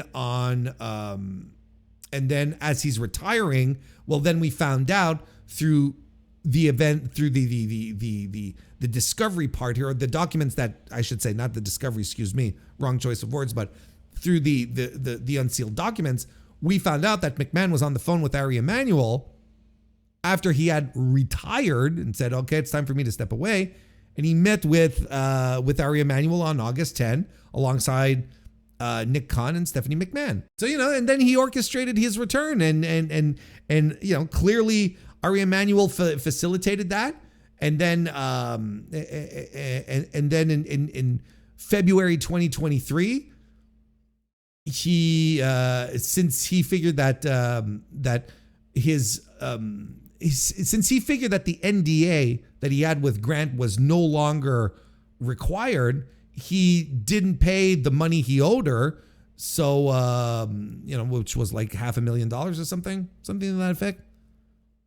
500, 600 million, something, 1,000, excuse me, something to that effect. And he reneged on a payment, and didn't go to arbitration and whatnot. So she decided, so she filed her lawsuit naming McMahon and Laurinaitis and WWE as defendants. And then McMahon resigned for real. Then he retired. He retired for real, like within the week, just a couple of days later or something like that. So it's really interesting, how. So it would have been really interesting to see how the shareholder case would have revealed information that would have been relevant to the Janelle Grant stuff as well. But they decided to probably settle, right? I mean, that's very likely the outcome here. It hasn't been confirmed, but why else would this trial be terminated? Why would it be canceled if it's not because the parties decided to sit down around a table and talk it out and hash out the details? And they could get, the shareholders could get a payment up to $1 billion. I'm assuming we will get an idea of how much is going to be paid out once we get to the next quarter financials. I'm assuming we'll be able to work it out and figure it out, because I'll be very, very, very curious to know just how much money the shareholders are going to get off of this, because they were asking like somewhere between, was it like 600 million to $1 billion, and they had them by the balls. It is such a shame. It is such a shame that this is not going to trial on any level. Anyway, so it can't all be good news. So it's all going to go to a settlement, and we'll see what happens. We'll see what kind of outcome is going to happen here for all of these wonderful people and what they're involved in. But if I tell you the name MJF, now we know who we're talking about. MJF is injured. And that's not good. I don't know if you knew this. That's not good. Wrestling Observer, Figure 4 Online, once again. On Thursday, the AEW World Champion was pulled from a scheduled match for Beyond Wrestling, with the promotion revealing that MJF suffered a hyperextended knee during his match against Roosh on Wednesday's AEW Dynamite. Our own Brian Alvarez, he not our as in Mr. Warren Hayes, as in the Figure 4 Online Wrestling Observer. Our own Brian Alvarez provided an update on the situation, writing to his subscribers on X. Come on, Brian. Anyway.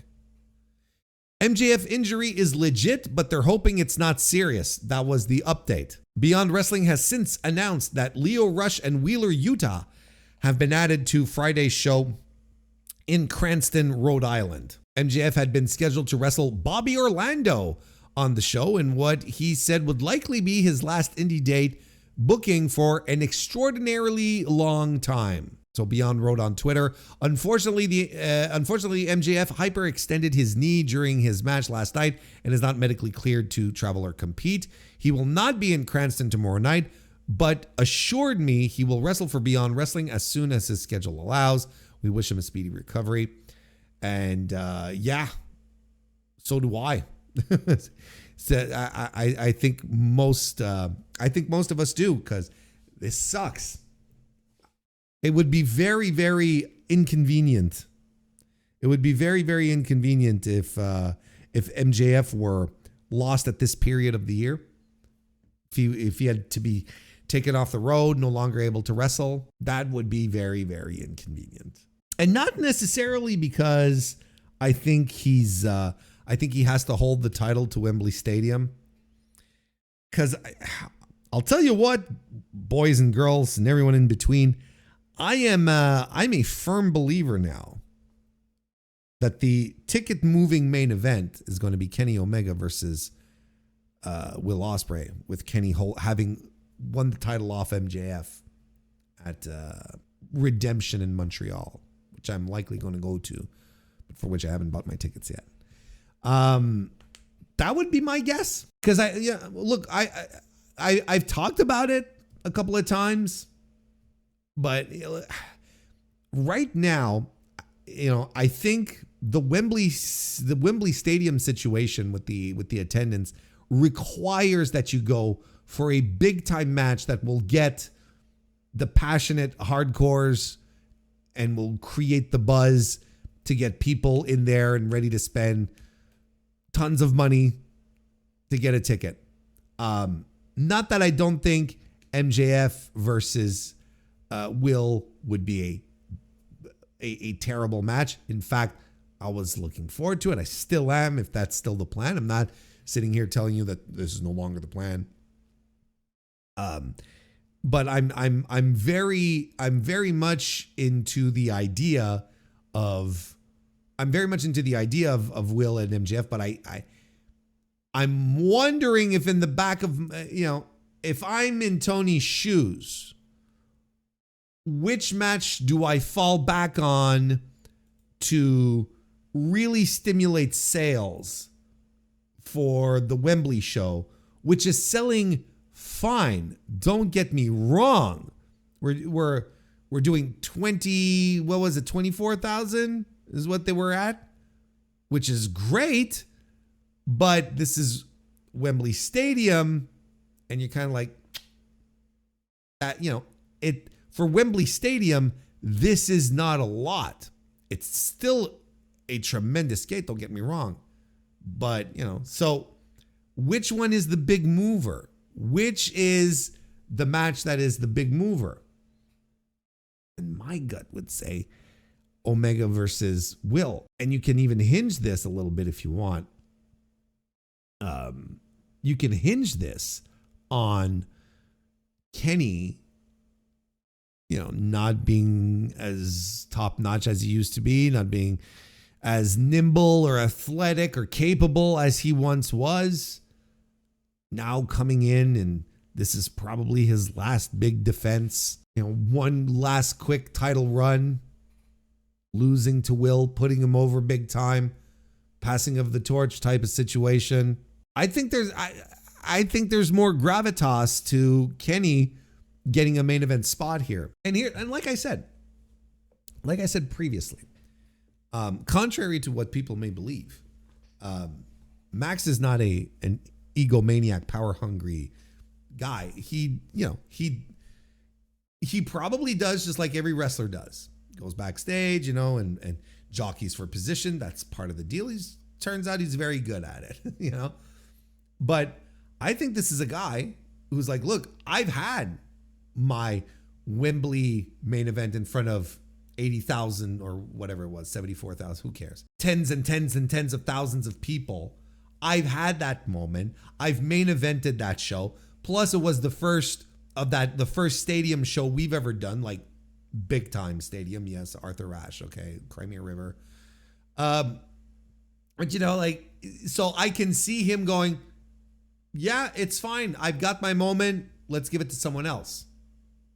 I'm convinced that he could and would go down that road. Yeah, because the other thing here is that I don't think Max is necessarily concerned about long-term title reigns anymore. I think it's more of I think now he's at a stage where it's more like, well, the amount of world championship chips, that's going to be the thing.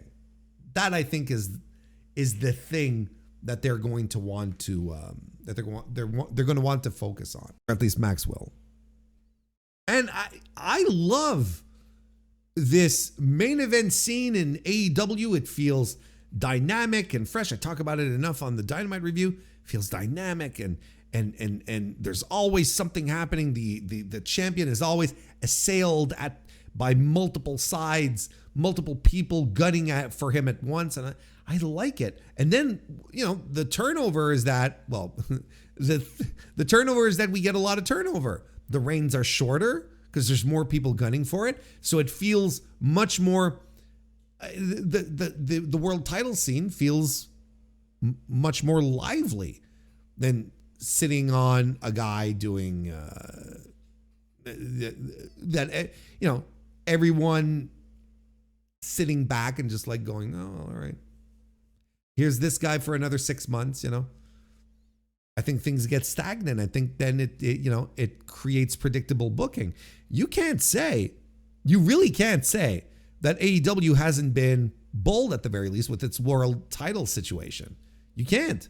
Going all the way back to January when they were doing those one-on-one matches to determine the number one contender for the world title. And then all of a sudden it's Andrade who comes out of it as the winner over Hangman and Swerve and Kenny. Like, it's Andrade. Holy shit, there's a lot of stuff to do. There's a lot of stuff. And then, of course, Darby, right? Of course, Darby. This world title situation, the world title picture in AEW, it's a blast. It's a lot of fun. And they've been keeping us on our toes. And the more things progress, the more I'm like, okay, the likely scenario that everyone thinks is going to happen, Will Ospreay versus MJF, is probably not going to happen. They're going to stick with Will. They're going to absolutely stick with Will. But we will probably, that would be my guess. If I were a betting man, I would bet some money on this. This is, by the way, for entertainment purposes only. This is not financial advice, because I said it. I do not bet. I would absolutely bet on a title change between now and Wembley Stadium, as Will Ospreay claws through the Owen Hart tournament. I 100% believe that. Anyway, back to Max. I hope it's nothing serious. I hope it's something that can get resolved quickly.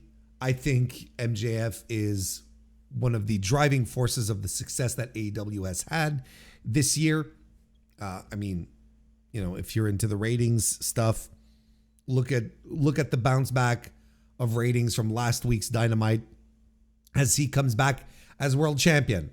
And then they're doing over 700,000 viewers total, right? Something like that. Like, okay. I mean, look, at some point, you're gonna have to look at the lay of the land, and we're gonna have to start realizing some things about MJF and stop pretending that he's disposable. And I can't wait till he gets to the Fed type of thing. We're gonna stop pretending about. We're gonna start digging our heels in a little more. And my heels are pretty dug in. I think a lot of other people will. I think, yeah, there's a lot of legitimate criticisms that you can volley towards Max, and I think that a lot of the criticisms that he has received, I should say, he has taken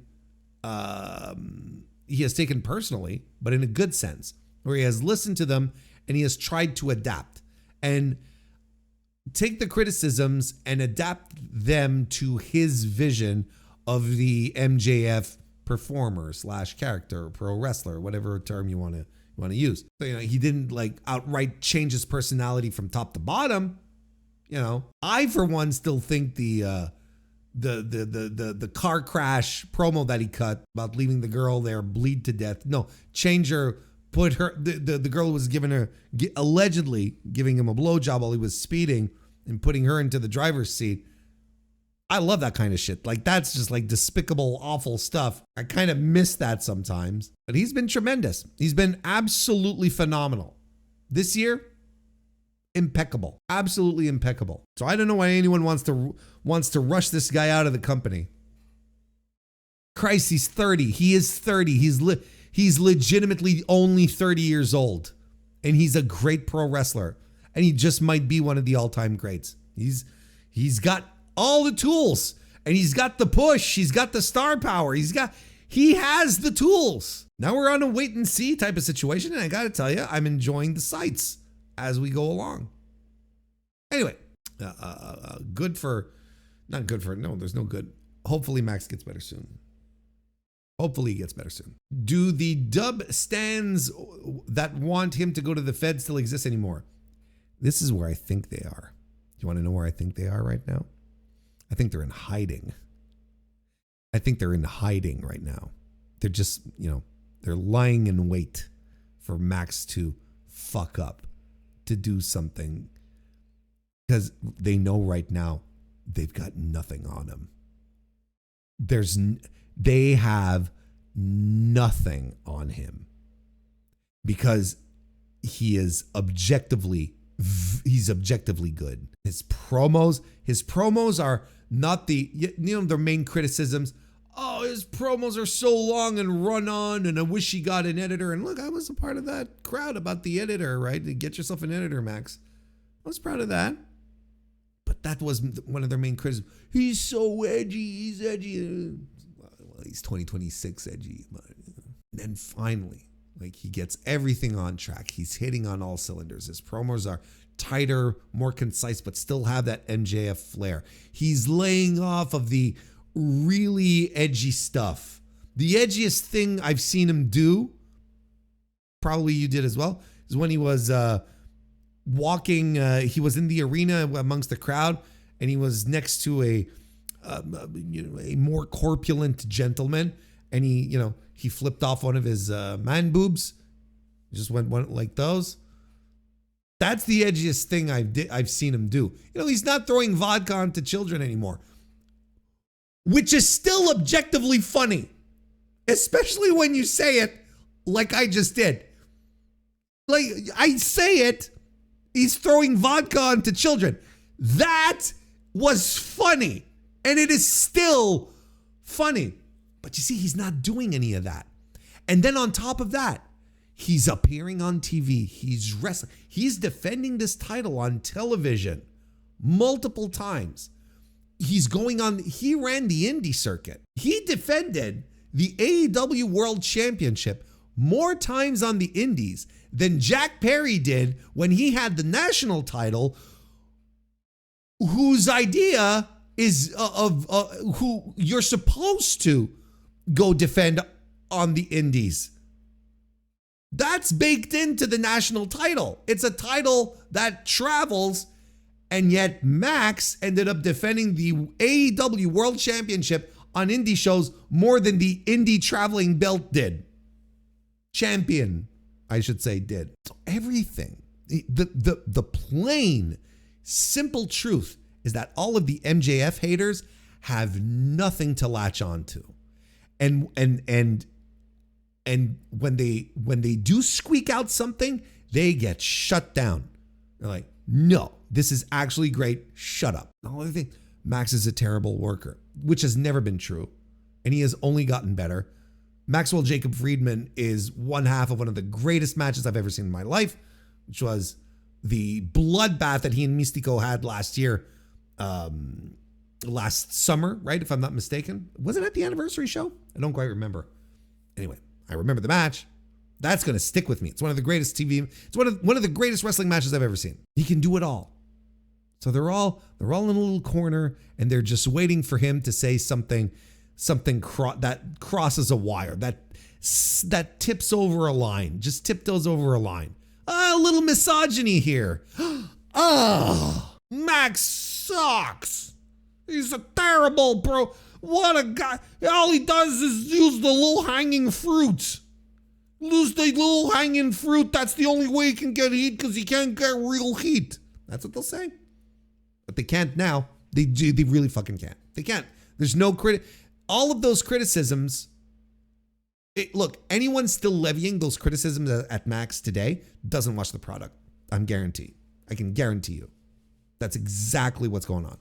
Anyone who levies those types of criticisms towards Max these days in 2026 just doesn't watch AEW. Pure and simple. But just wait till, wait and see if Max does fuck up on one thing at some point. Just goes a little askew. Throws vodka on a child again, which is still objectively fine. Anyway, but does that. Oh, they'll be out in mass. Then they'll crawl out from under their rocks and out of the grottos, and popping their heads out of the sewer systems. Then they'll come at you all at one time. So there you go. Get well soon, Max. I'm glad I'm not the vodka spot was really, really fun. Like the thing is, and this is the thing, Max didn't know it was vodka. He didn't know it was vodka. It was just like a lady holding a drink. And it just so happened it was vodka. And she probably paid like $30 for it. So that sucks too. But look, you're at a wrestling show. You're not at the ballet, lady. It's still funny. And look, they had, what was it they did? Right? They took the kid backstage. Will Washington came out and took the kid backstage. And the kid was like, I'd like to meet Powerhouse Hobbs. And he met Powerhouse Hobbs. Right? Wasn't it one of those things? Ibu said that everyone in the main event seen is supportive of each other for the most part, and the talent want the best and biggest match to main event all in. Well, that's exactly what I hear too. I can confirm. That's why I'm not. I am not worried about MJF absolutely wanting to be in the spot. That's no. Everyone in this company understands it. At least in the main event scene, right? Amongst the guys with the capital T and capital G, they know that you put your best foot forward, you'll make the most money. Just as simple as that. I mean, would you want to lose to Jack Perry? I'm not as big a Jack Perry hater as a lot of y'all are. I think Jack Perry is even more perfectly. He is a tremendous mid-card act. I think most of his times I enjoy his matches. It's the goofy stuff in the middle with the bus and all that nonsense, or when he was playing with knives and all that stuff. That's extraneous and too much. I'm perfectly content with the spot he has in the company right now. I think he fits in perfectly. I don't have an issue with it. And his matches are good. He had a good match with he's had good matches with Mark Davis. He's not a bad wrestler. Is he a world champion? No. Now we might start bucking heads. Now I might start rearing a little bit. I don't mind Jack Perry. I like his work. His in-ring work. Wasn't that 3 years ago for the vodka? That kid probably doesn't remember this shit. He probably remembers like the wrestler throwing something on him, and look, it's a cool story. This kid later on is going to have a cool story to tell. That's all there is to it. Perry has bad creative instincts, but good matches. Exactly. Jack Perry got a raw deal. He handed out an all-time receipt with his mouth, and a bully lost his mind on him. That's how he's going to be remembered, quite possibly, for his contributions in pro wrestling. But you could be remembered for a lot worse. Let's wrap it up talking about the best of Super Juniors 33 and the big winner, the man who won the tournament this year. Yes, it is Yo, who is your best of Super Juniors 33 champion. He defeated last year's tournament winner Kosei Fujita in a rematch of last year's tournament on Sunday in Oda City. After the match, IWGP Junior Heavyweight Champion Doki made his way to the ring. As Yo and Doki were staring each other down, Sho attacked Yo from behind because of course, and Doki joined in the attack, but Yo gave them both low blows and cleared the ring. Yo then brought out Hiroki Goto, Yoshihashi, and Toru Yano to celebrate with him as the show came to a close. Well, those are the cliff notes. And now, Warren, what did you think? Oh God, I'm glad you asked. Let's talk about the final first. I actually liked it. I liked it quite a bit. I believe I went with my dopey little system here. I think I went 3. Let me pull it up here just to make sure. I think I went not 3, but 4.25 stars. And let me tracking. 4.25 is what I did. Yeah, 4.25 star for Yo versus Kosei Fujita in a match that, that I was disappointed was going to be the final again this year. Like, I'm not a Yo fan. I'm not. I think I am one of those who has added his voice to the chorus of send this guy to DDT pronto. He will be so happy in DDT. He will thrive in DDT. He will find an entirely new audience who will adore him in DDT. And most importantly, I won't have to watch him wrestle again. I don't have a problem with DDT. It is not for me. Like, that is a promotion that is decidedly not for Warren Hayes. So it's okay if you enjoy it, and I don't judge you for it. There's a crowd for that, and that crowd does not include this guy. Just like Yo has a crowd, there's a crowd for him, and that crowd does not include this guy. I can't stand him. To me, he's just a comedy guy. And I don't see why we were so hell-bent on making him a Best of Super Juniors winner this year and winning his first and so on and so on. I don't like, I really don't understand. I don't understand what he brings to the table. I don't know why there's so much interest. The match itself, look, undeniably super duper hot. An extremely hot match, right? And there's no two ways of cutting it. It was that crowd, that Otis City crowd was eating this match up. And they were eating up all of the tribute moves that Yo was doing, calling up all of his old Chaos pals that were all looking out for him, back in the day. He's swinging rainmakers. He's doing bum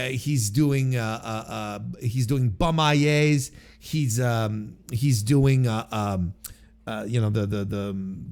crucifix bomb thing that Yoshihashi does. Ushigoroshis. He's doing it all to the delight of the crowd. It's really getting the crowd invested. But it's also the same thing he did last year. It's the same match that he had last year, where he was calling towards the strengths of his chaos brethren, I guess, but he was unsuccessful. This year he was successful. He was successful because he was throwing all sorts of moves from other people into his arsenal. But here's the thing. It worked. It worked because the crowd was red hot for it. And I got caught up in it. I was like, okay, this is pretty neat. Especially when Kosei Fujita, after eating a couple of rainmakers, was like, well, fuck you, dude. And he lands one of his own. I was like, okay, good. That was awesome. But Fujita didn't turn around and start doing,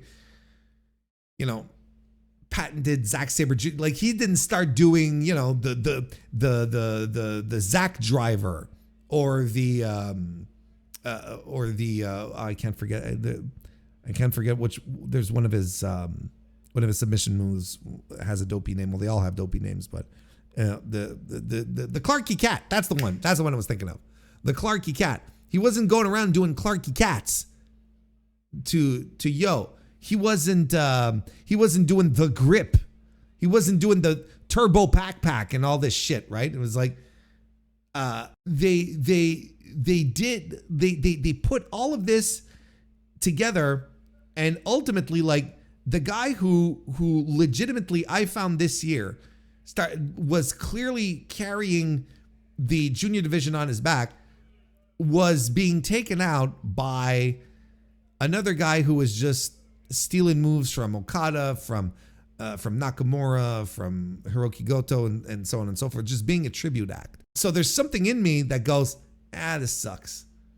But you can't deny the results. The match was really good, and it was interesting how Fujita reacted and how he worked with some of these moves that were being landed, that were being offered up to him. It was really good. It was an excellent match that had a great pace. It was extremely well worked. It was kind of worked like I felt like it. Outside of the moveset, my main criticism of this match was that it was worked like a heavyweight match as opposed to a junior heavyweight match.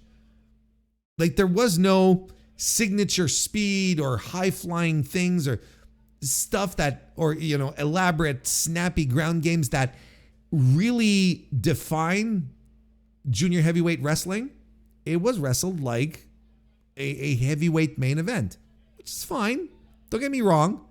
I enjoyed it. I enjoyed it a lot. But, in retrospect, I'm like, and then it makes me wonder how much more I would have enjoyed this match had it not been for all of these shenanigans sort of bogging it down and distracting me from enjoying the match. And as much as I wanted to sort of cross my arms and say, of course he's doing rainmakers. As much as I wanted to do that, the match still managed to reel me back in. Still managed to make it exciting and feel good. I was really into it. I was really into it. I thought it was particularly good. Excellent even. But look, again, it's the same match as last year with the same opponents, different result. Not sure I like the result. I really don't want to see a House of Torture match with Yo as the babyface because he's just going to play into it. And it already stinks. And then if he becomes junior heavyweight champion, it's not any better than Doki. It's not any better than House of Torture guys, I should say. Because Doki's legitimately a great pro wrestler. He's another guy who's going to get bogged down by House of Torture nonsense. Anyway, it's a really good main event, despite all my caveats, despite the fact, I feel like I'm only complaining about the match, but I feel like I'm only bitching about the match, but really I'm not. It really had some really great highs, and the crowd just like completely behind Yo because. And I understand it because all throughout the tournament, Kosei Fujita, as opposed to last year, where he felt like the up and comer and the guy who was overcoming everything, and he was fresh faced and all of that. This year, Fujita came across as a bit of a dick. He was very cocky, very arrogant. Wouldn't shake people's hands. Wouldn't show any respect to anyone. Just blew everyone off that he defeated. It's no surprise that the Oda City crowd was behind Yo because, quite frankly, Fujita was a bit of a cocky prick. Like he was absolutely channeling some mid 2010s Zack Sabre Jr. on this one. Absolutely 100%. And he's got a submission game going. Fujita was just tremendous with this. He's landing German suplexes and he's reversing out of stuff from Yo and Yo as well. But Yo was just able to land all of the big chaos moves. That's essentially it, right? Fujita, like at some point, like I said, he's like, he eats some rainmakers and he's done. He's fed up about it, so he responds with a rainmaker of his own, and gives him a big thudding headbutt and lands the abandoned hope. But Yo kicks out, and the crowd gets unglued. The chaos tribute stuff was supposed to feel exciting and heartwarming. All the callbacks to the group, the lineage, the brotherhood, and the crowd buys every second of it. But watching Yo cycle through other people's signatures while sitting on a toolbox of his own offense, well, it's a legitimate question. But at the same time, it's the clearest path that Yo is on. He kind of half-asses it, and instead of working on this toolbox that he has, his own stuff, he just goes around and depends on, he just goes around and highlights the moves of all sorts of other guys instead of relying on what he brings to the table. And I think that's a sign. A lot of people talk about Yo, and it's like, well, it's Yo, he doesn't care anymore, he half-asses it. Well, that kind of felt what it was too. It's a very weird one because I still think it was awesome, but the signs are clear. They're very much there.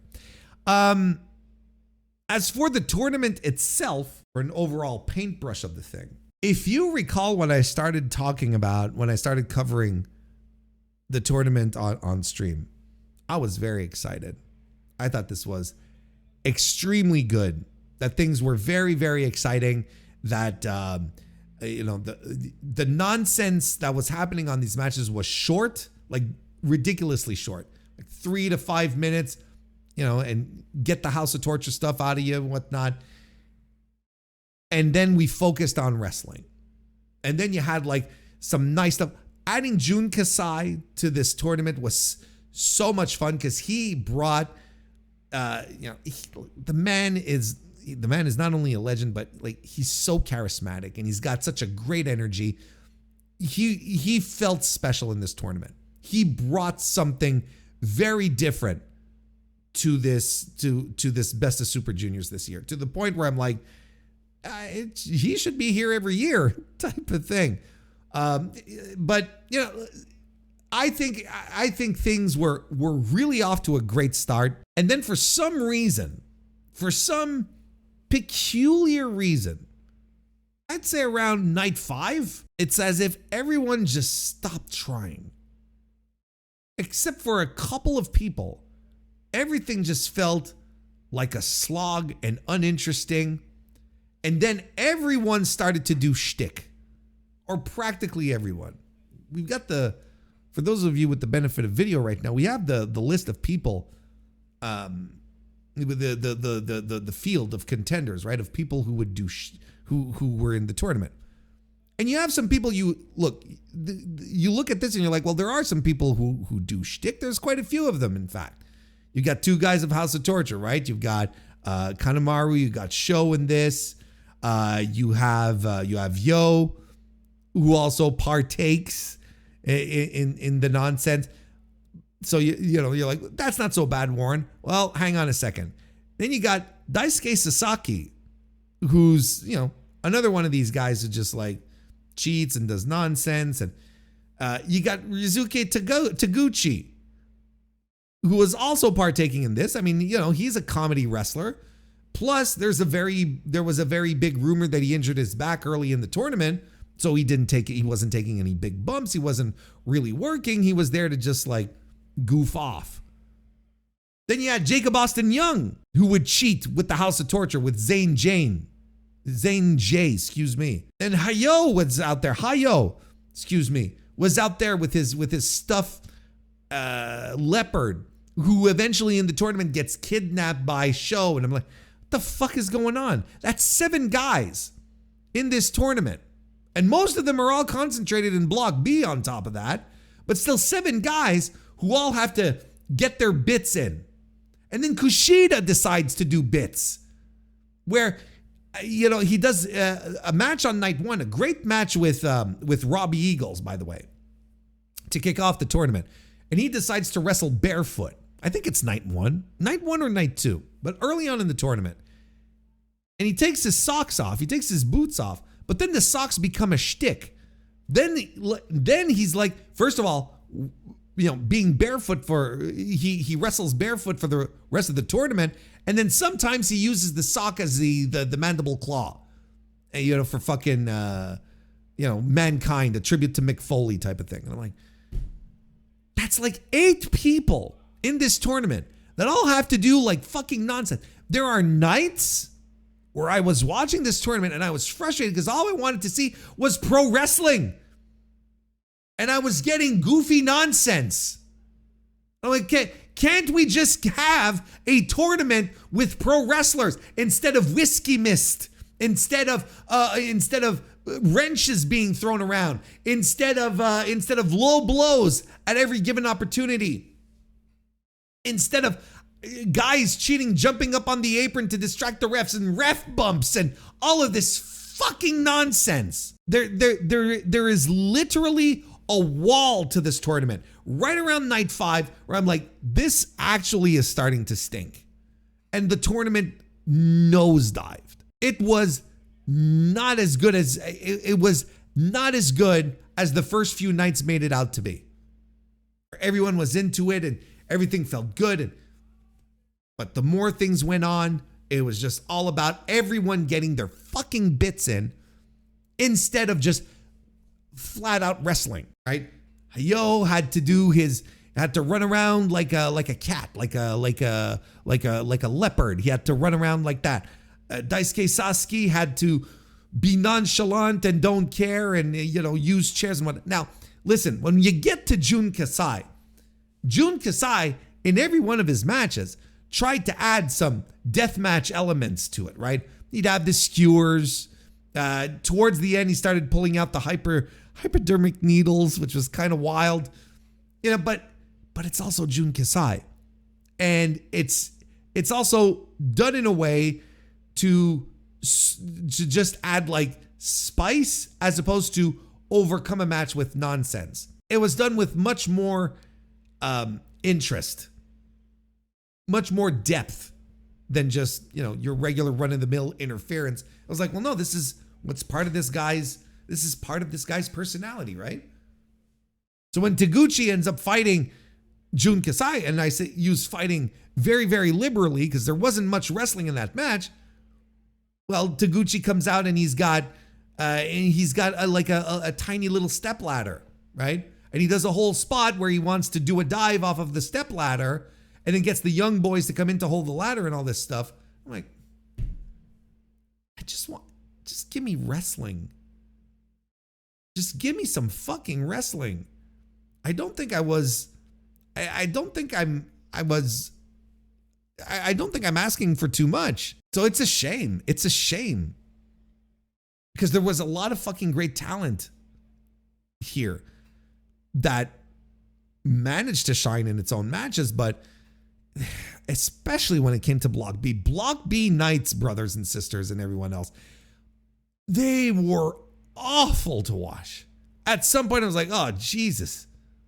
Not again. But it's not as if there weren't any bright spots here. You know, it's not as if there weren't any great matches. Here, let me pull out my notes here. Like probably my favorite match of the tournament was Master Wato versus Kosei Fujita on night 5, which was incredible. I gave it 4.5 stars. Then you got Jun Kasai versus Kosei Fujita on night 3. El Desperado versus Robbie Eagles on night 3 as well. Robbie X versus Kosei Fujita. Titan versus Kosei Fujita. By the way, are you seeing a trend here? Kosei Fujita worked most... Kosei Fujita worked most of the main events or the semi-main events. And this is a guy who knew exactly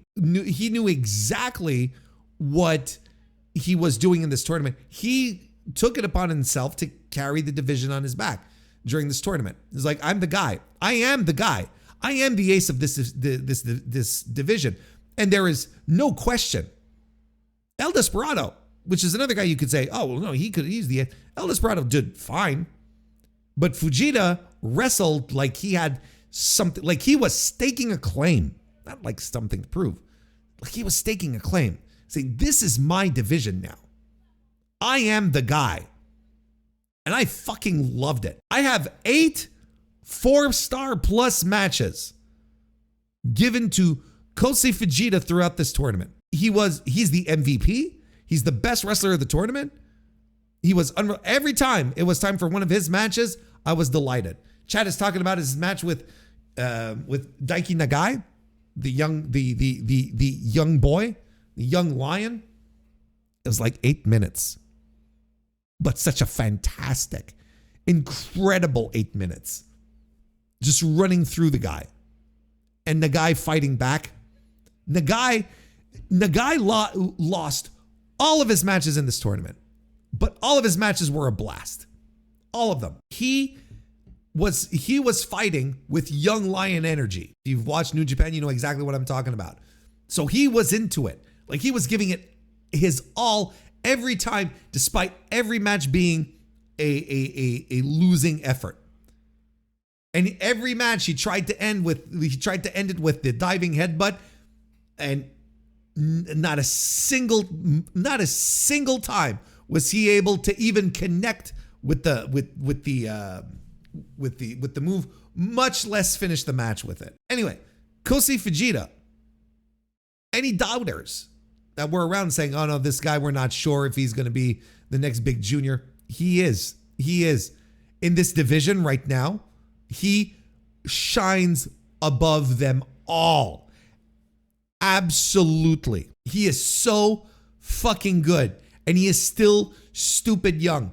If this tournament had finished, I should say, before I cast my ballot for the 30 under 30, I would have bumped him higher on my ballot.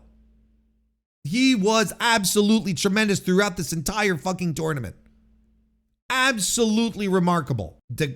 Daiki Nagai was a great standout. I thought Robbie Eagle was impeccable, but Robbie Eagles, everyone knows he's great.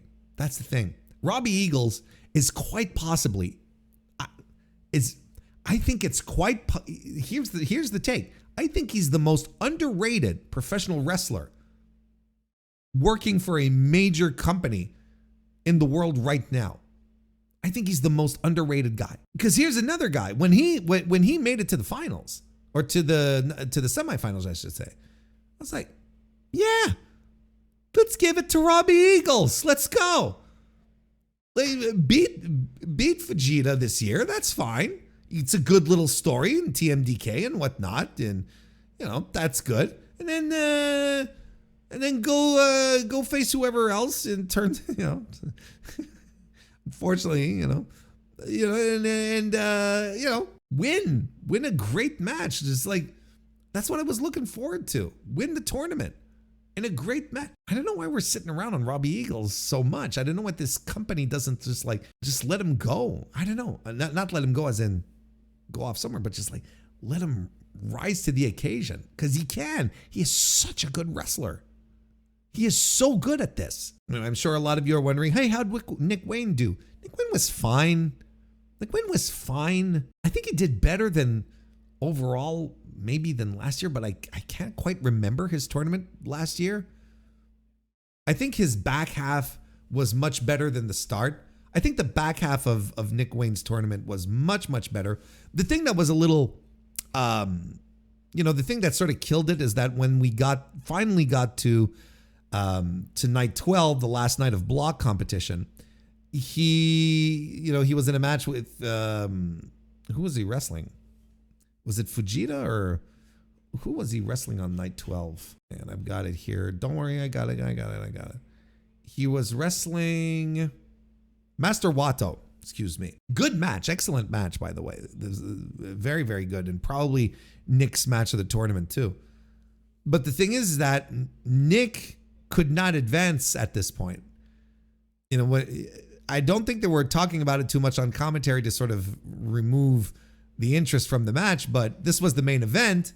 And the main event was essentially, the results were, if Master Wato wins, he advances. If he doesn't, well, I think it was Francesco Akira that was moving forward. But Nick Wayne, regardless of the result, he wasn't moving forward. He had been eliminated the night before. So it's like, okay, well, I'm not quite sure what this is. It took away a bit of the excitement, with Nick Wayne just being a spoiler, essentially. Anyway, Wato went over him. Like I said, he did fine, but look, it's like I said early on in the tournament. He came off of an injury. These were his first matches post injury. He probably, still, it's throwing him into the den of wolves very quickly with his return from injury, where it's just like, okay, you're on tour now. Go do this grueling tournament. Okay. All right. But I'd like him to do it again next year. Because I feel like this year he was better. I feel like his tournament this year, the 33, was better than his appearance in 32. And I'd be really interested to see him in 34 next year. I really do hope he does it again. Other standouts, we talked about Daiki Nagai, who was fantastic. Jun Kasai, who should be a member of the New Japan roster. God, he has an energy and a presence and just a spark that is so fucking needed on this entire roster, just to keep things alive. Robbie X, I thought, had a good tournament, and he completely won over the Japanese crowd. The Japanese audience love Robbie X. Absolutely love him. Desperado was fine, but he's had better tournaments, better matches. Robbie Eagles was good too. Titan was excellent. Hey, speaking of underrated guys, I think Titan is underappreciated. And you know what? Valiente Jr., huge disappointment. Valiente Jr. was a tremendous disappointment. And I don't know what it was. Was it a clash of styles? Was it nerves? I couldn't tell you exactly what the gimmick was, because his match with Nick Wayne was a lot of fun. And everyone else, There were rumors that he had injured his leg early on, but I still think it was a work to protect Taguchi's back. I don't think he really did injure himself. But I thought he had a very, very, very ordinary tournament. Not a lot of good matches here. Warren, who was the worst wrestler of the tournament? I'm glad you asked. If I take a look at my notes here, and I look at my ratings, my average ratings, star ratings, of course. The worst wrestler of the tournament was Sho. To no one's surprise. Before him, Taguchi. Before him, Jacob Austin Young. Before that, Kanemaru. And before him, Valiente Jr. tied with Hi-Oh. Those are my bottom wrestlers of the tournament. And who are my top 5? Kosei Fujita at number 1. Nick Wayne at number 2. Robbie X at number 3. Titan at number 4. And El Desperado at number 5. All based on the ratings. So, overall, yes, if we wrap this one up, great start to this tournament. One that had me rubbing my hands together going, the juniors are going to save this company. And then night 5 in, I'd say night 5, night 6, something like that. Everything just started to spiral. Everything just started being really heavy-handed and dull and frustrating. Good final matches, like the semifinals were good. Final was excellent. Like, they were all excellent. But we end up with Yo being winner of the Best of Super Juniors 33, and I can't endorse that. I don't know. It's not for me. New Japan continues making baffling decisions. So now this upcoming weekend is Dominion, the big show of the summer for New Japan. We're probably going to get Doki and I'm assuming we're going to get Doki and Yo on that. Plus, we're also getting Callum Newman versus Yota Tsuji 2. At least the second match that involves the IWGP World Heavyweight Championship. So we'll see. We'll preview that. We'll preview that card on the Thursday stream, and I will very likely be reviewing it then this weekend as well. So buckle up, fans. We got all sorts of content coming your way. And that about does it for another edition of the Mr. Warren Hayes Show. Thank you all very much for joining me. A last-ditch effort to try and get you to leave a like on this video or a 5-star review or a 5-star rating, whatever 5 stars you can drop around, that would be tremendous. Or follow, subscribe, all of that good stuff.